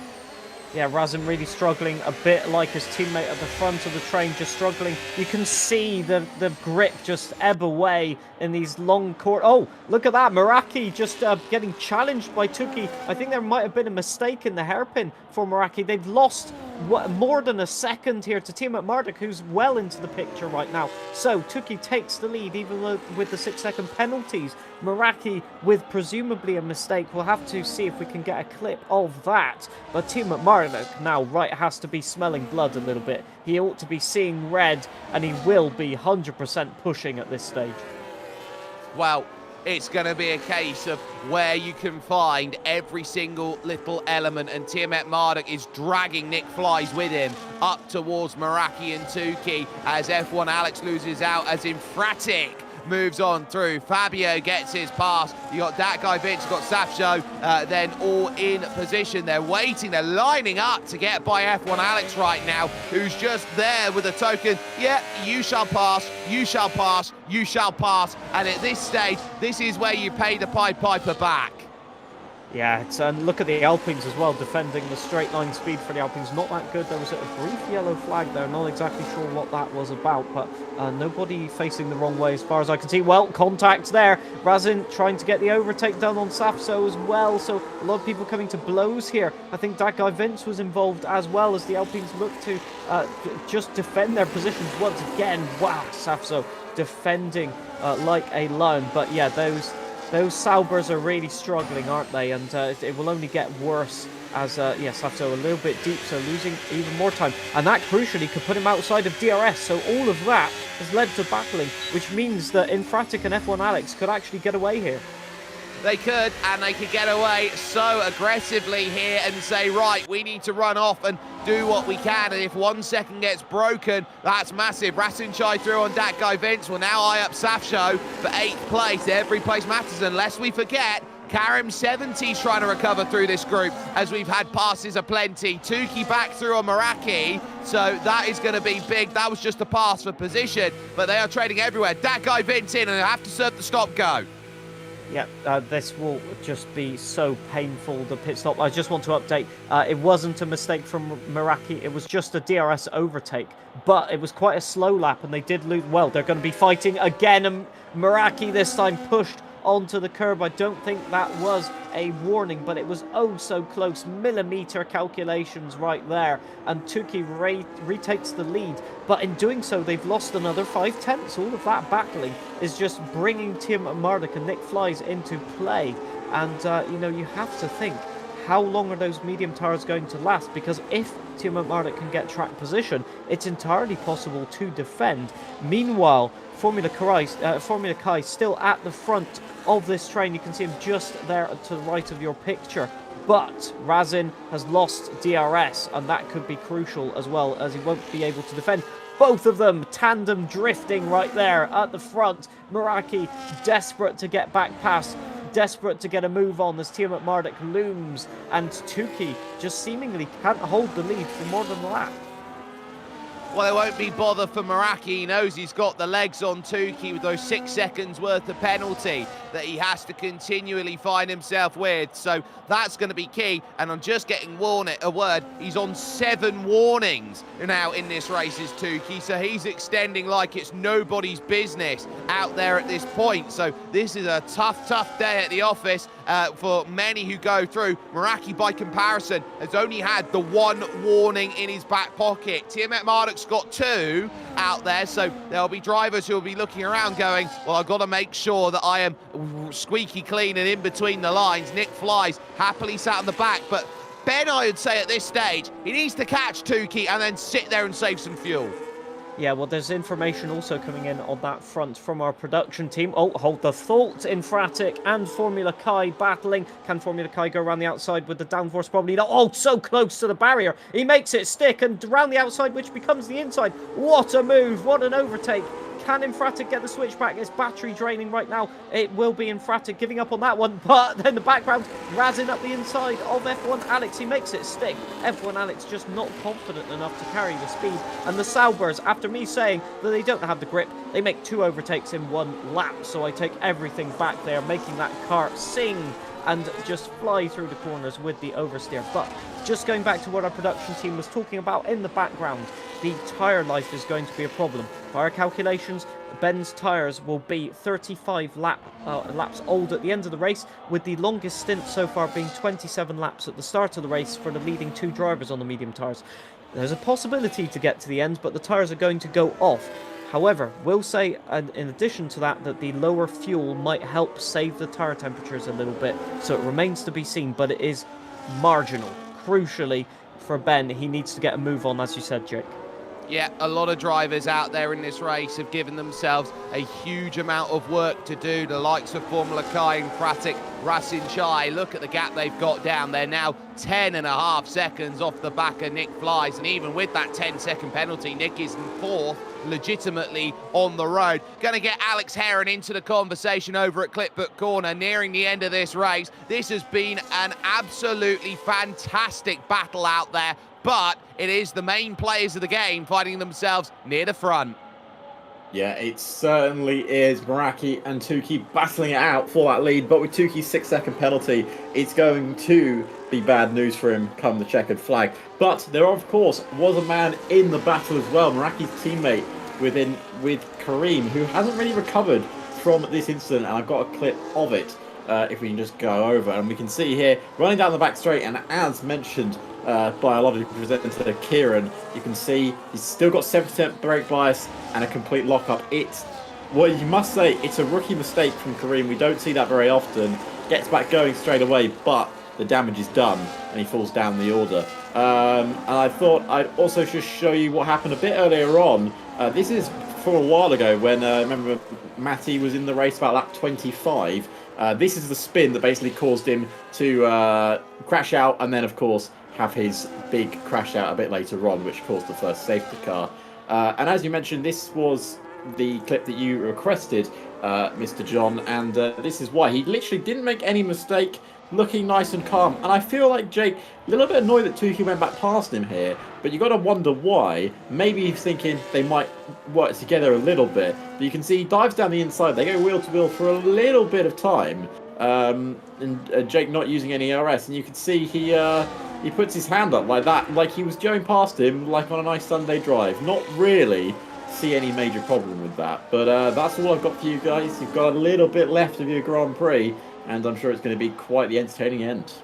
It will be, and I'll tell you what, Meraki will feel, okay, you're letting TMF Marduk back through the amount you're battling me. You know, at the end of the day, Tukey's got every right to battle and take that place back. Yeah, I mean, it's just a case of he'll be annoyed that they're losing time. That's why he's putting his hand up, like saying, I have a plan in my head. I haven't communicated this plan to you, but I expect you to understand the plan. And of course, another driver can't get in their head and understand. So, you know, a little bit of tactics diverging there, but they're making it work now. The gap stabilized around 2 seconds. I just want to point out the problem that the Saubers have right now. If you look at the sector times, for example, let's take Meraki's Sector 2 this lap. A 39.3 in Sector 2, as Infratic has made a mistake there and left himself open to Formula Kai, but not quite.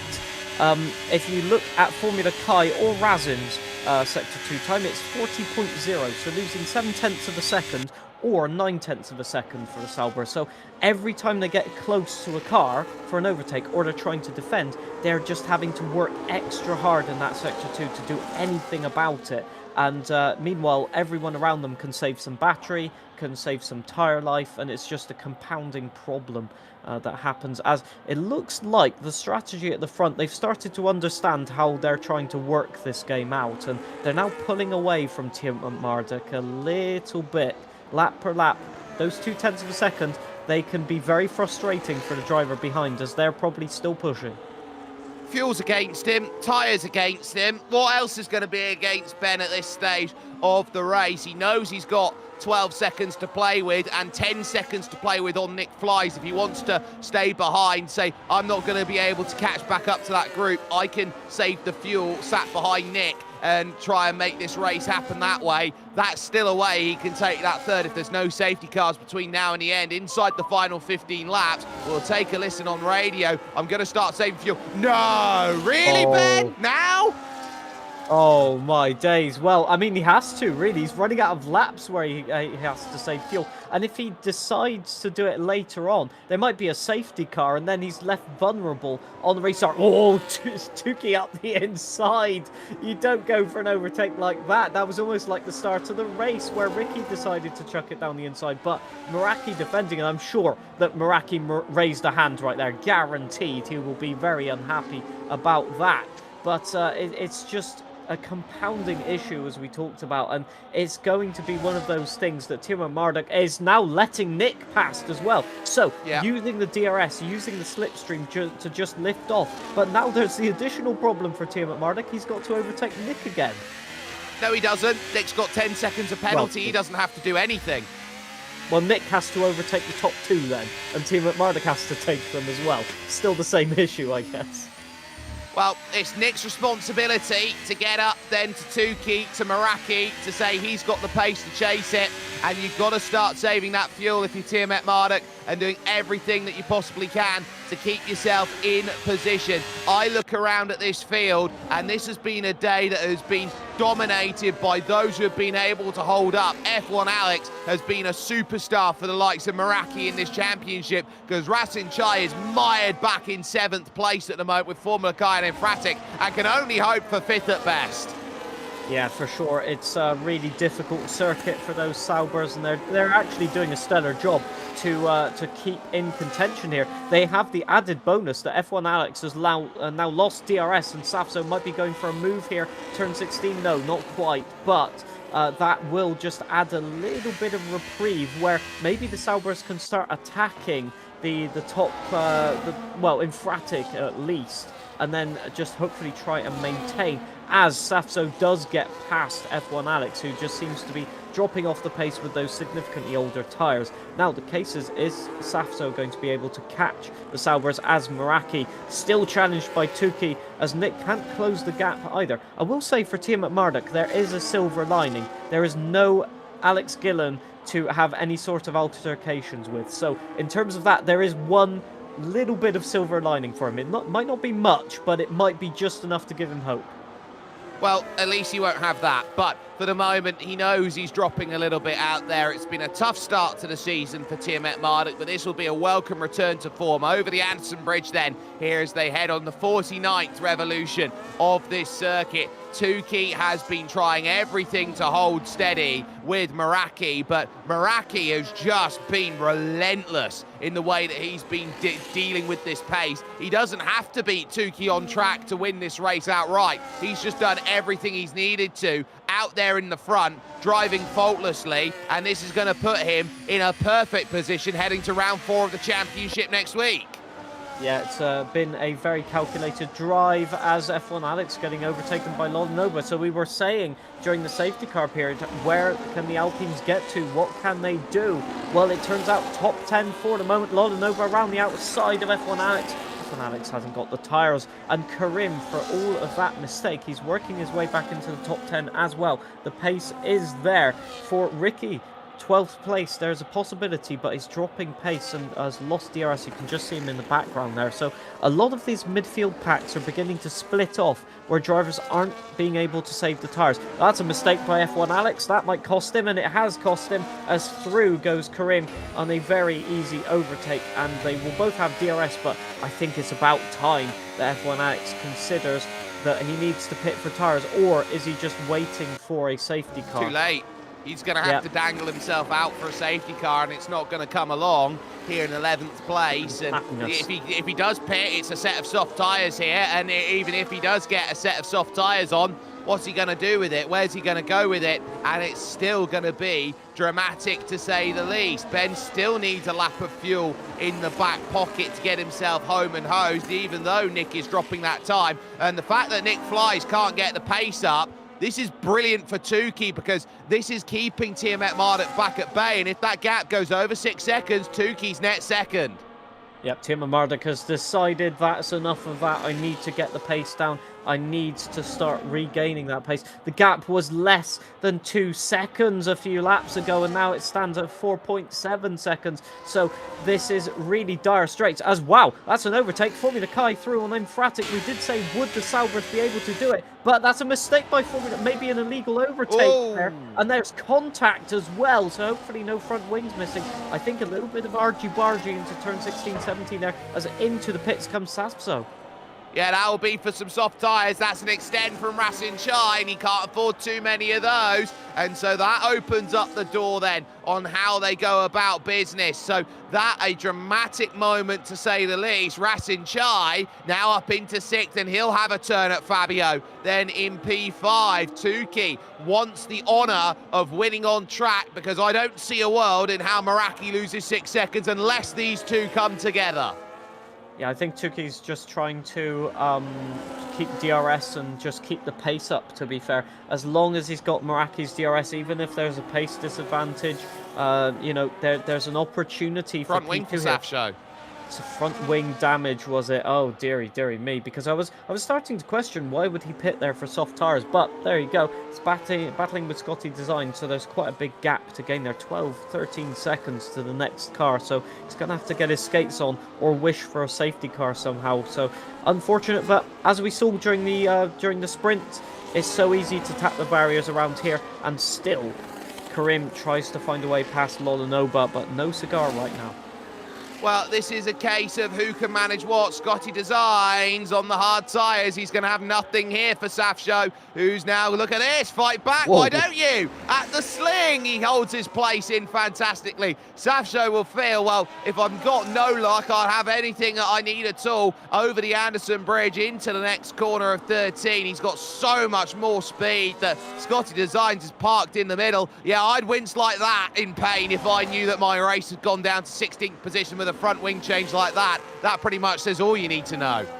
Yeah, so disappointing for him, to be honest. He had the pace. He had the the ability to even fight with the front pack, to be fair, in the sprint race. And it's just gone downhill, and I think just consistency on the track like this is key. And yeah, we are going to say also at this point, reminding everyone that at the end of this lap, you will no longer be able to cause a intentional safety car, so that will be locked in. So if we're going to see anybody binning it, it will be on this lap, but it doesn't look like it at the moment. Everyone's locked into their own battle for the moment, aren't they, Jake?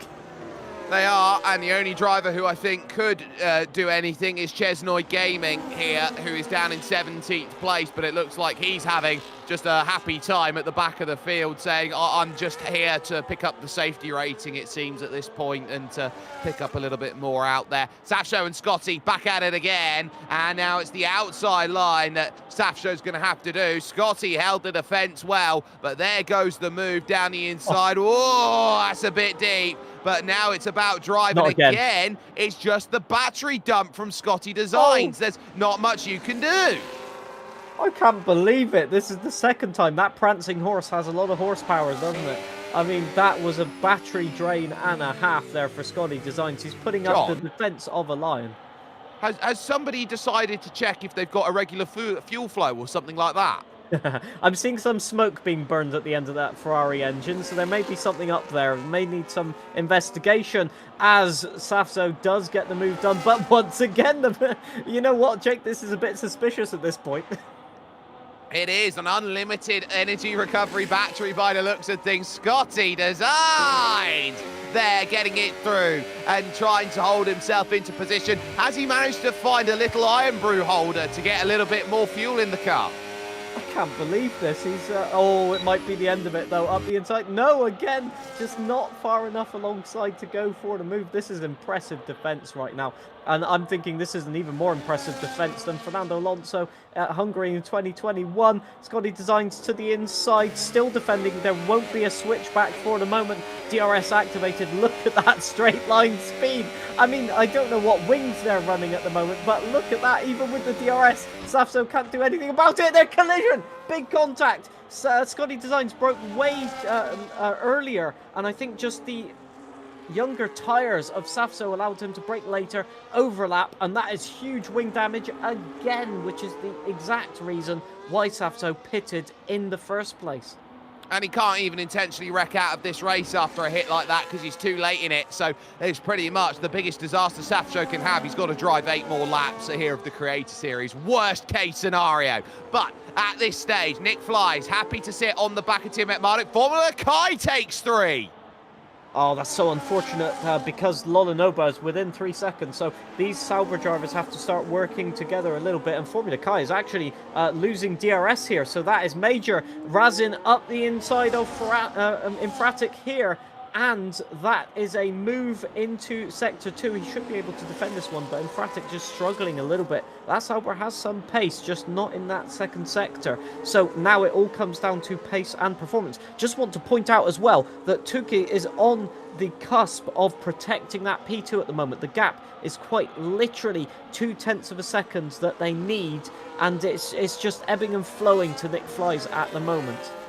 6.5 seconds, I see that as the gap, and that's enough at the moment for Tuki to get what he wants, which will be second place overall. He's given himself that luxury now, working with Meraki to make that work. So all the front wing merchants, look out for Safso. Scotty Designs also down in the pits by the looks of things too, to try and get a bit of pace up. But now you can see there goes your leader straight through, and there's Ricky 03 scrapping out with Chappers. This for 11th place out there on the road, out of 14 through 15, over now to 16 and 17, back into line, trying to get cheeky, not going to get there on the brakes, and never ever positioned himself for a launch. Yeah, Ricky's got damage here. Just want to point out the gap is increasing to the top 2 for Nick Flies because Timo Marduk has let Nick go once again, and he's trying to save fuel behind there by just lifting and coasting. So there's a lot of problems right now for Ben, because I'm being told they still got 0.7 worth of fuel in deficit to the end of the race now. So he needs to do serious fuel saving with less than 10 laps to go. Well, that's going to be a sound of I'm going to choke about halfway around that to me would indicate he'll start choking going into Memorial Corner. At best, at this moment, he'll probably choke coming out of Anderson Bridge if he maximises his fuel save capacity. That's the best case scenario, but you can see the battery recharge, you can see the DRS getting activated. The other problem is the tyres. I mean, he won't have the pace advantage to overtake Nick. I mean, that's not a consideration, but Nick doesn't really have the pace at the moment to catch Tukey and give that safety margin. So it's a little bit of a strange one here. Hang on a minute. Is even more strange is that Safso is chasing the leaders here. That could be interesting. So if Ben runs out of fuel with half a lap to go, and Nick's got a 10-second penalty, I think the chances are not zero that Rasenjai finishes third today.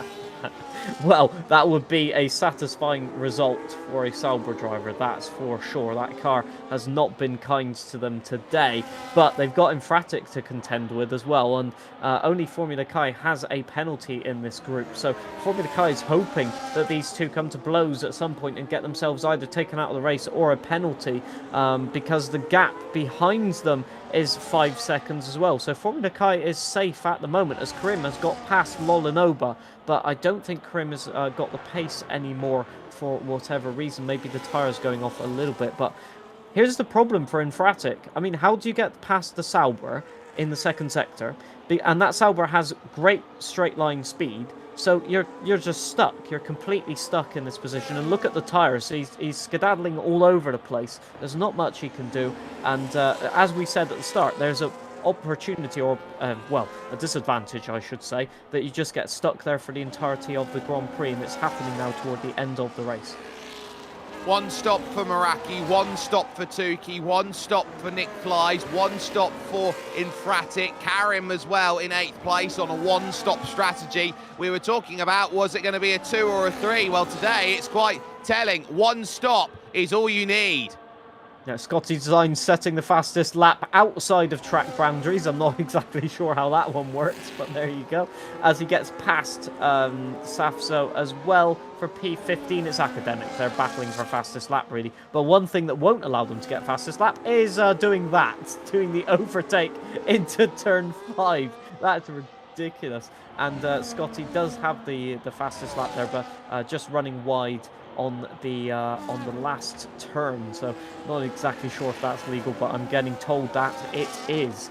So the top two still battling for at the moment. Meraki still holding position, but Tukey just intent on sticking behind at the moment. You can see the battery flashing. Not everybody pushing to 100% right now. They have the gap to Nick Flies, which is 8.7 seconds, and Tia McMurdoch still saving fuel, still minus 0.4 on the fuel. Yeah, this is aggressive now from Tiamat Marduk. It's close to have enough to get him home and dry. And now Chappers round the outside against Ricky 03. They've got that guy Vince watching on, trying to get himself into the party late. These are big point positions for these lower down, as they know they want a little point here, a little point there. Could drive off the exit once again by Chappers, gets it sorted into the sling, which with what will be 5 laps to go at the line. They are being very aggressive now. You can see it in the steering. You can see it in the throttle. Oh, wow.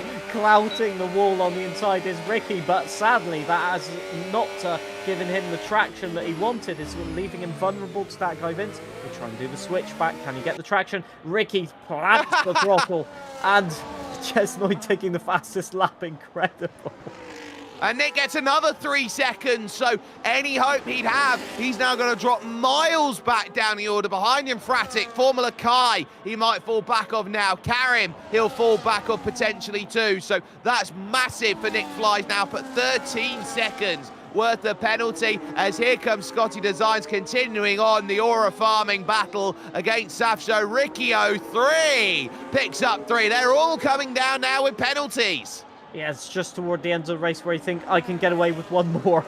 Oh, Scotty Designs trying to do the famous one once again. That's happened at least 3 times in this race now, but Safso having none of it. Meanwhile, that guy Vince has got past Chappers, and that means clean air to try and catch F1 Alex, who is struggling so much on those tyres. He's dropped 4 seconds now to Lolinova and Karim, so tricky. Karim is dropping off the pace of Formula Kai though, so Formula Kai is still safe in that one. You can see the damage to Ricky's car there. There's not much that he can do. I'm getting told that overtake was at turn 1, so the damage, yeah, not ideal there either. So yeah, the front two are just pacing away at the moment. Timo Marduk still in dire straits with the fuel. What can you do in this situation? Well, what can you do indeed? This has been a day where you just have to hold yourself steady and keep everybody in notice. Infratic in the middle of a Sauber sandwich at the moment, and Tukey has not given this one up for the overall here, and this has been critical. If you want to win it on track, that is what we call a Pyrrhic victory. That's what he wants. Yeah, indeed. I mean, there's something to say that for winning it on track. You always want to do that. Say, if I didn't get the penalty, this could have happened. But at the end of the day, there's a penalty for a reason. You push the limits a little bit too much. And I'm being told as well that not only does he not have enough fuel, but he doesn't have any tyres left. The rear tyres of Ben at 53% around this track. The rear tyres take an absolute caning, and it's just impossible to keep them in a good operating window in terms of temperature. And you can see in Sector 2, he's dropping pace to Nick Flies. He wants to be really close to be able to save fuel and just use the DRS and lift and coast into the corners. He's not having that opportunity. Look at the car sliding on the exit. That is not looking like a great car to drive for the moment. No, it's not. And if his tyre decides to pop, how quickly can he get it back home, and where if that does happen? So he's got a lot to think about right now. Do I have enough fuel? Do I have enough tyre? Do I have enough? Full stop. Someone who hasn't is Tukey. Still wants to take it on the circuit. It's going to dive down the inside at turn 1. Meraki leaves the door open and takes that big wider line. Tukey wants to win this one on track. I'm going to have to watch Meraki's replays this race to see how many times he's put his hand up to something that Tukey has done. I mean, he's got a right to go for it. They're racing for track position at the end of the day, even though a penalty applies, and this will be an attempt to overtake around the outside where Tukey's got a penalty before. Tukey does go to the lead, and meanwhile, behind them, I think that is the car of Safso that has pitted for a set of tyres, and now that is racing them again. So Safso has the best view of this battle for the lead, and he can just sit there, try and go for fastest lap, get the DRS to help him with that for a start. But yeah, this is a box office moment. Popcorn out and plentiful in Matt Williams. Well, this is where you now sit down and say, Safso, you've got the best seat in the house. I don't want you to get involved with this one at all. This is a beautiful battle that we have seen, and time again, it's between all of them out there. Just getting word, I think Ben is okay on fuel in 4th place. He's now just got to make sure the tyres don't go pop late on, over 60%. That's key. Meraki, big look to the outside with 2 and a bit to go. That's not going to work on Tukey. Cool. I thought they were going to make contact there in turn 16. It was such a late decision to try and go to the outside. Tukey defended very aggressively, and it just looked like both of them locked the brakes there at the end. And yeah, just masterful driving to avoid that. But they are putting unnecessary risks at this point because Tukey can't win it unless Meraki bottles it and really, or bins it through contact, one or the other. And Nick Flies, I mean, Timo Marduk's now attacking Nick Flies because we're getting reports that Ben is fine on fuel, and Meraki goes through to the race lead once again, not contested by Tukey. So they're just doing the old switcheroo with 1.5 laps to go. So Timo Marduk getting past Nick Flies, I think, just on the entry to turn 7 Memorial Corner there. So that has been up to P3, but crucially, he's nowhere near close enough to take 2nd place. And keep an eye out on Infratic because he might have a go at Racing Chai on the last lap as well. So that's another thing to keep in mind, John. Yeah, I mean, there's so many scenarios where this could go badly for all of our drivers here. I mean, that you've got to keep it clean. And the problem is, toward the end of the race, you always want that one opportunity to go for that move, to go for that overtake.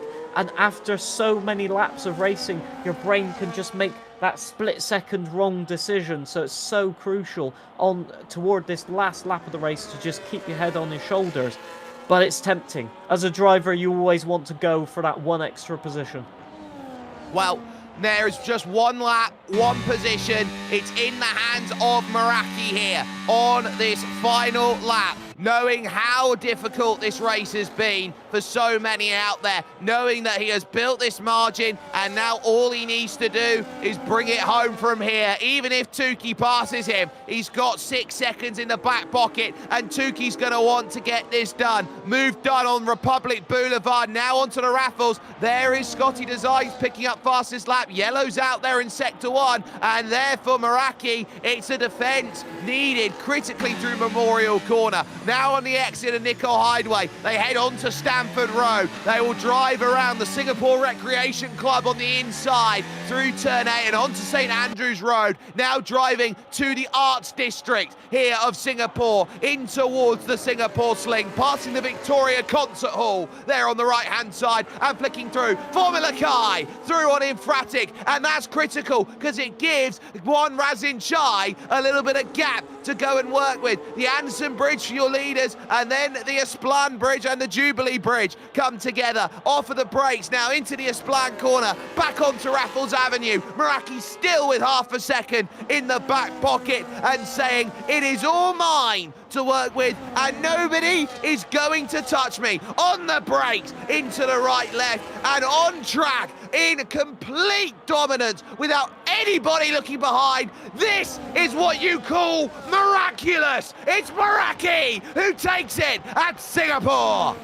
Incredible race from the front, 2 penalties deciding it, but you have to keep it within track limits. It will be Tiermat Marduk coming home for P3. It could have been so much more, but it won't be. A Nick getting that 10-second time penalty applied, which could mean that Razin gets promoted to P4. It will be an Infratic.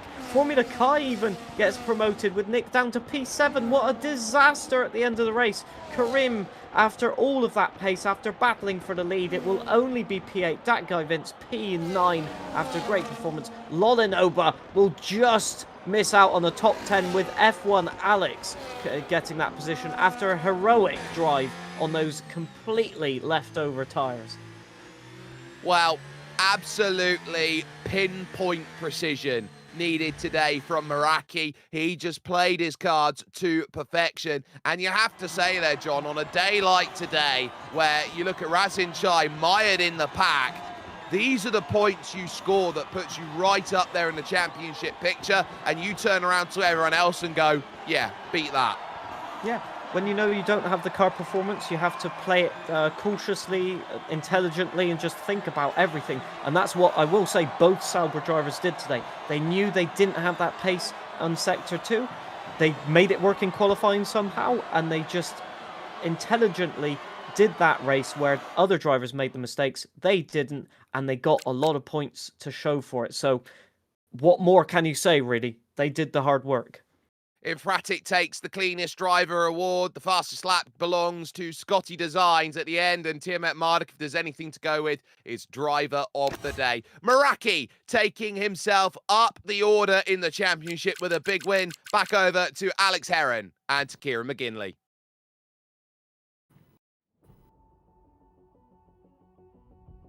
Thank you very much, Jake. Miraculous. Really was. Oh, what a pun. What a pun. I'm only mad that I didn't think of it. I'm pretty sure, looking back, that's Meraki's first win since I think season 8. May even be season 9. It was definitely Las Vegas where he got his last victory. But yeah, that is a huge win for Meraki there. I mean, Alex, what did you make of that one? That was phenomenal. I love that. It was. It really cooked up in those last few laps. Proper good wheel-to-wheel battling. Right at the end as well, Infratic battling with Razin Chai in the midfield as well, and at the front too was fantastic. Yeah, there was times me and Kieran were watching Ben's fuel, and we were thinking that's not going to be able to be fixed by the end of the race. But fair play to Ben, he did a miraculous job of keeping that all together. Kieran, have you spiked your hair up since the beginning of the Grand Prix? It looks like you've spiked it up, or you? Yeah, my Is that my just, hair is that was just the on end. excitement? Is That's that the it, yeah. excitement? That's it. That's all it is. It was absolutely electric, the action. So that's what's happened there. It certainly is. But yeah, also thank you very much to Jake and John for brilliant commentary, as always. Kieran, do we have any interviewees? Not at the moment. And no. the answer is no. So no, they don't want to talk to me. yeah, bring them all in. Bring every single one in. Bring In the fact, we boys. bring the microphone into them. But no, Jake, John, that was very, very masterfully handled there. I mean, the safety car halfway through the race allowed the one stop to be possible. But Jake, that was always going to be a huge ask for Ben to get those tyres 35 laps. And with the fuel he was on, he was saved half by the safety car, but still needed a lot of work to do. Look, I'll turn around and say this. If you go and start the race with a massive fuel deficit like he does, you are setting yourself up for scenarios like that to happen. You can't just walk in and think, okay, this will give me advantage. We'll have 2 or 3 safety cars. You can't bank on anything like that. So as you sit down and say, what does Tien Marduk need to do? He's being too aggressive on his strategy. He needs to dial it back, and that will give him more chances. Yeah, absolutely. We'll just grab now Meraki. He is in now the interview room, so I'm going to drag him in and have a good old chat with our race winner. A sublime effort from him today, but he really had to work for it. Meraki, congratulations on the victory. Tuki made your work for that one, penalty or no penalty, but that's a monkey off your back, isn't it? Season 8, I want to say, Vegas. Yeah. Well, yeah, I think that was a very, very long time since my last. How many months is that? Was that even on F1 24? I don't even want to guess. But Yeah, that sounds about Tuki- right, yeah. Yeah, but Tuki, yeah. I have no idea when that was, but this, this race feels so good because Singapore is by far my favorite track out of every single track on the calendar, and I'm just so know we had good pace. Like honestly, fair play to Tuki, because I had to try so hard to keep him behind me, and I know he had the 6-second penalty like you said, but I did say that I wanted to finish the race ahead of him regardless of the 6 seconds because it would feel better that way winning it on track. And it feels good. It feels good. I mean, on the last lap, I was screaming at my screen. He doesn't need to do this. He doesn't need to battle. Honestly, the fallout there would have been if you two had made contact. Honestly. But I mean, It 4th would've been place crazy. on the grid there. Got the win. Yeah. First win of the season, and only 1 warning. The lowest amount of warnings on the entire grid in that race. That's got to be a good feeling. Hey, it's my favorite track for a reason. That's why. I honestly, Singapore and Abu Dhabi just so far. Like you got tracks that are like here that are kind of like average, and in Singapore and Abu Dhabi for me are like on the roof of how much I love driving around them. So I'm glad we had a good race. I'm going to put the P4 in quali down to me literally doing 3 laps of practice because I got in and my rig at about 10 to 6. So that's what kind of makes this race even better. Like I was not ready for it whatsoever. And honestly, the sprint as well. The sprint where I got absolutely destroyed by like an invisible barrier. So it's a good way to come back. It's a good way to come back on that. So. It was. I mean, we had a hectic first lap. We had Ricky spin round at turn 1. You managed to get through that. You also had the safety car. I mean, a lot was going on in this race, and a lot of it you had Tuki right on your tail. Yeah, it was honestly the amount of times I got within half a tenth, literally thousandths to breaking DRS on him, and then he just gets it where I dump all my battery and then he just gets back into it because he has the DRS, and that's why it was just constant, back and forward the entire time. There was one point where I genuinely broke out of it and then I bottled it. So, yeah. Well, you got the win in the end. That's the most important thing. Yeah. I'm very, very happy. Very, very happy. I mean, I'll leave you to it, Meraki. Congratulations on the victory. Thanks, First one of the mate. season. Go and enjoy yourself. Thank you very much, mate. Thank you. And now we'll drag in Ben to have a chat with him. We now have Ben in the commentary box. Obviously, the umpire's whistle is now blown for full time. As a podium, Ben, how are you feeling about that? It looked a bit nip and tuck with fuel towards the end there. Yeah, I know you guys are talking about fuel a lot. And you guys are worried, but no, I was managing it most of the race in the sense of just like light lifting before a braking zone. So I wasn't worried about that. I was more worried about tires and pace, really. Trying to stay within 6 seconds of Tukey, but I couldn't do it, man. I drove on mediums for half the race. Like, that's over 20 laps with the hards being better than my car in a hards, which is hard on its tires, and the two guys ahead had better cars as well. So, you know, I was ecstatic with my pace given the circumstances to even be in that fight for as long as I was. Yeah, I really can't complain. Oh, from P16 on the grid as well. Just talk us through what happened in quali, because obviously you started on the softs and absolutely looked no further back. Yeah, quali wasn't great. I was on a good lap, and then Tukey invalidated his lap. He was weaving around, like cutting corners and stuff, and then it came to the last chicane, and I didn't know what he was going to do, and he just kind of hung about, and I let myself get distracted and lost like 3 or 4 tenths, and you know, in this grid, 3 or 4 tenths is the difference between well in the top 10 and 16th place. So I knew my pace was better than where we qualified. It just took us a long time to get through. I mean, with or without the safety car, was the 2-stop always the play today for you? Yes, it was. I think I had 1 stop, didn't I? Wait, no, You no, stopped sorry. on the safety car, didn't you? I did. Yeah. I went soft, hard, medium. I almost don't even count that first set of softs as a stint, to be honest. But yeah, it was gonna be a 2-stop no matter what. I think without safety cars, it would be like a soft, medium. I really wasn't fancying the hards, but it's one of those ones where I was saving mediums for later on in the race in case safety cars came. I think if there was another safety car, I would have been absolutely cooking because I had another fresh set of mediums just sitting there that never got used. But hey, you know, you win some, you lose some. A big haul of points for you today as well. Not only that, but I think in the sprint as well. So pretty good day, all accounts. Is that right?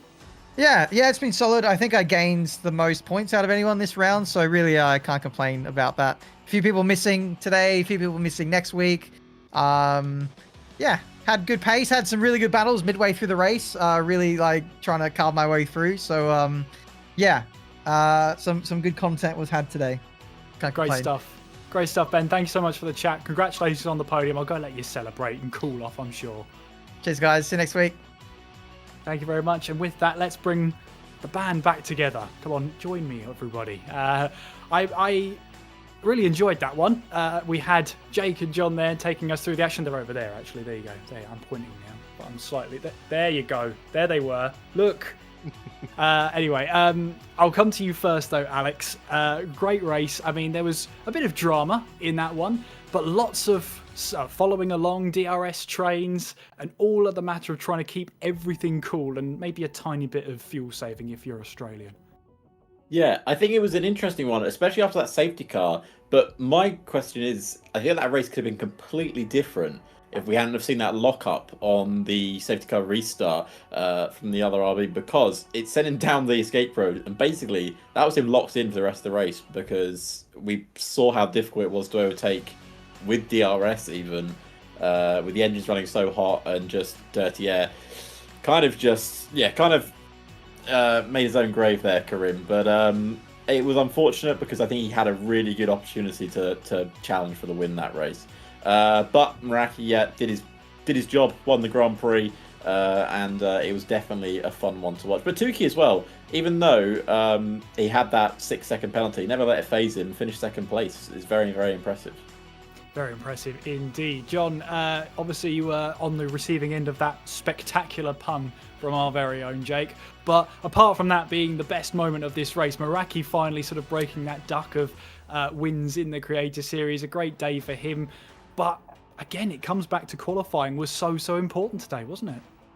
Yeah, well, you've got to just put it on that front row of the grid, haven't you, and just try and get away with the race. But I think the safety cars really made this race in terms of the difficulty. You know, everybody has a strategy, and as we all know, strategy lasts into turn 1, And after that, it's a free-for-all. And I think some of the drivers will be regretting maybe their decisions to pit too early. But for sure, I mean, it just emphasizes how difficult it was after the sprint race to get back into the flow of things. And I think quite a few drivers struggled with, getting the track limits right, for example, and just pushing that extra little bit. And then they find themselves stuck, for example, behind a Sauber all race or behind F1 Alex. And I must say that the defending from certain drivers made it so that some of the strategies weren't possible at the end of the day.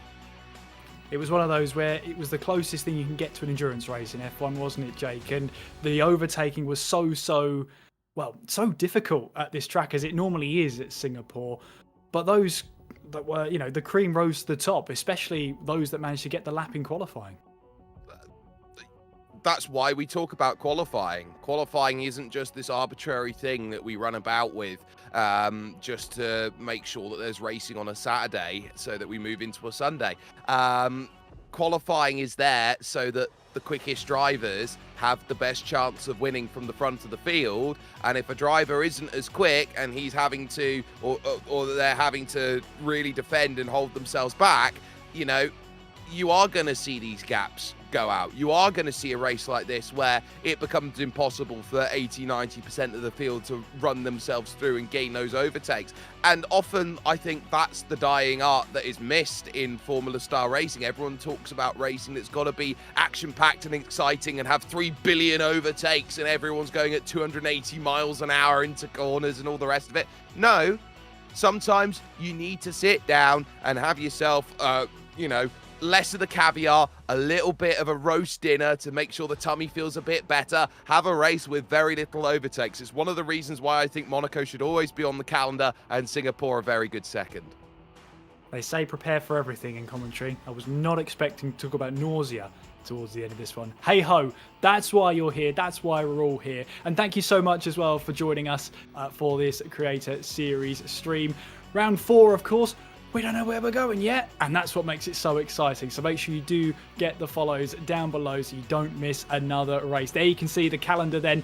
The track will be announced on race day on the 11th of October, so make sure you do tune in for that. As you can see, what we do know for sure is that whatever it is, it's a sprint race weekend. So make sure you do join us for that. But you can also see throughout the rest of the calendar, we've got the visits to Mexico City, we've got the fan vote on the 1st of November, we've got the Interlagos with the sprint there, another track that's announced on race day for round number 8 on the 15th of November, before we end for the final 2 rounds, Las Vegas on the 22nd of November, and the crown on the jewel, 29th of November, Abu Dhabi, for a full sprint time. So that's your calendar. Make sure you get it all in your diary. Make sure you hopefully wrote it all down. If not, make sure you follow Creator Series down below. Then you get a notification and then you won't forget.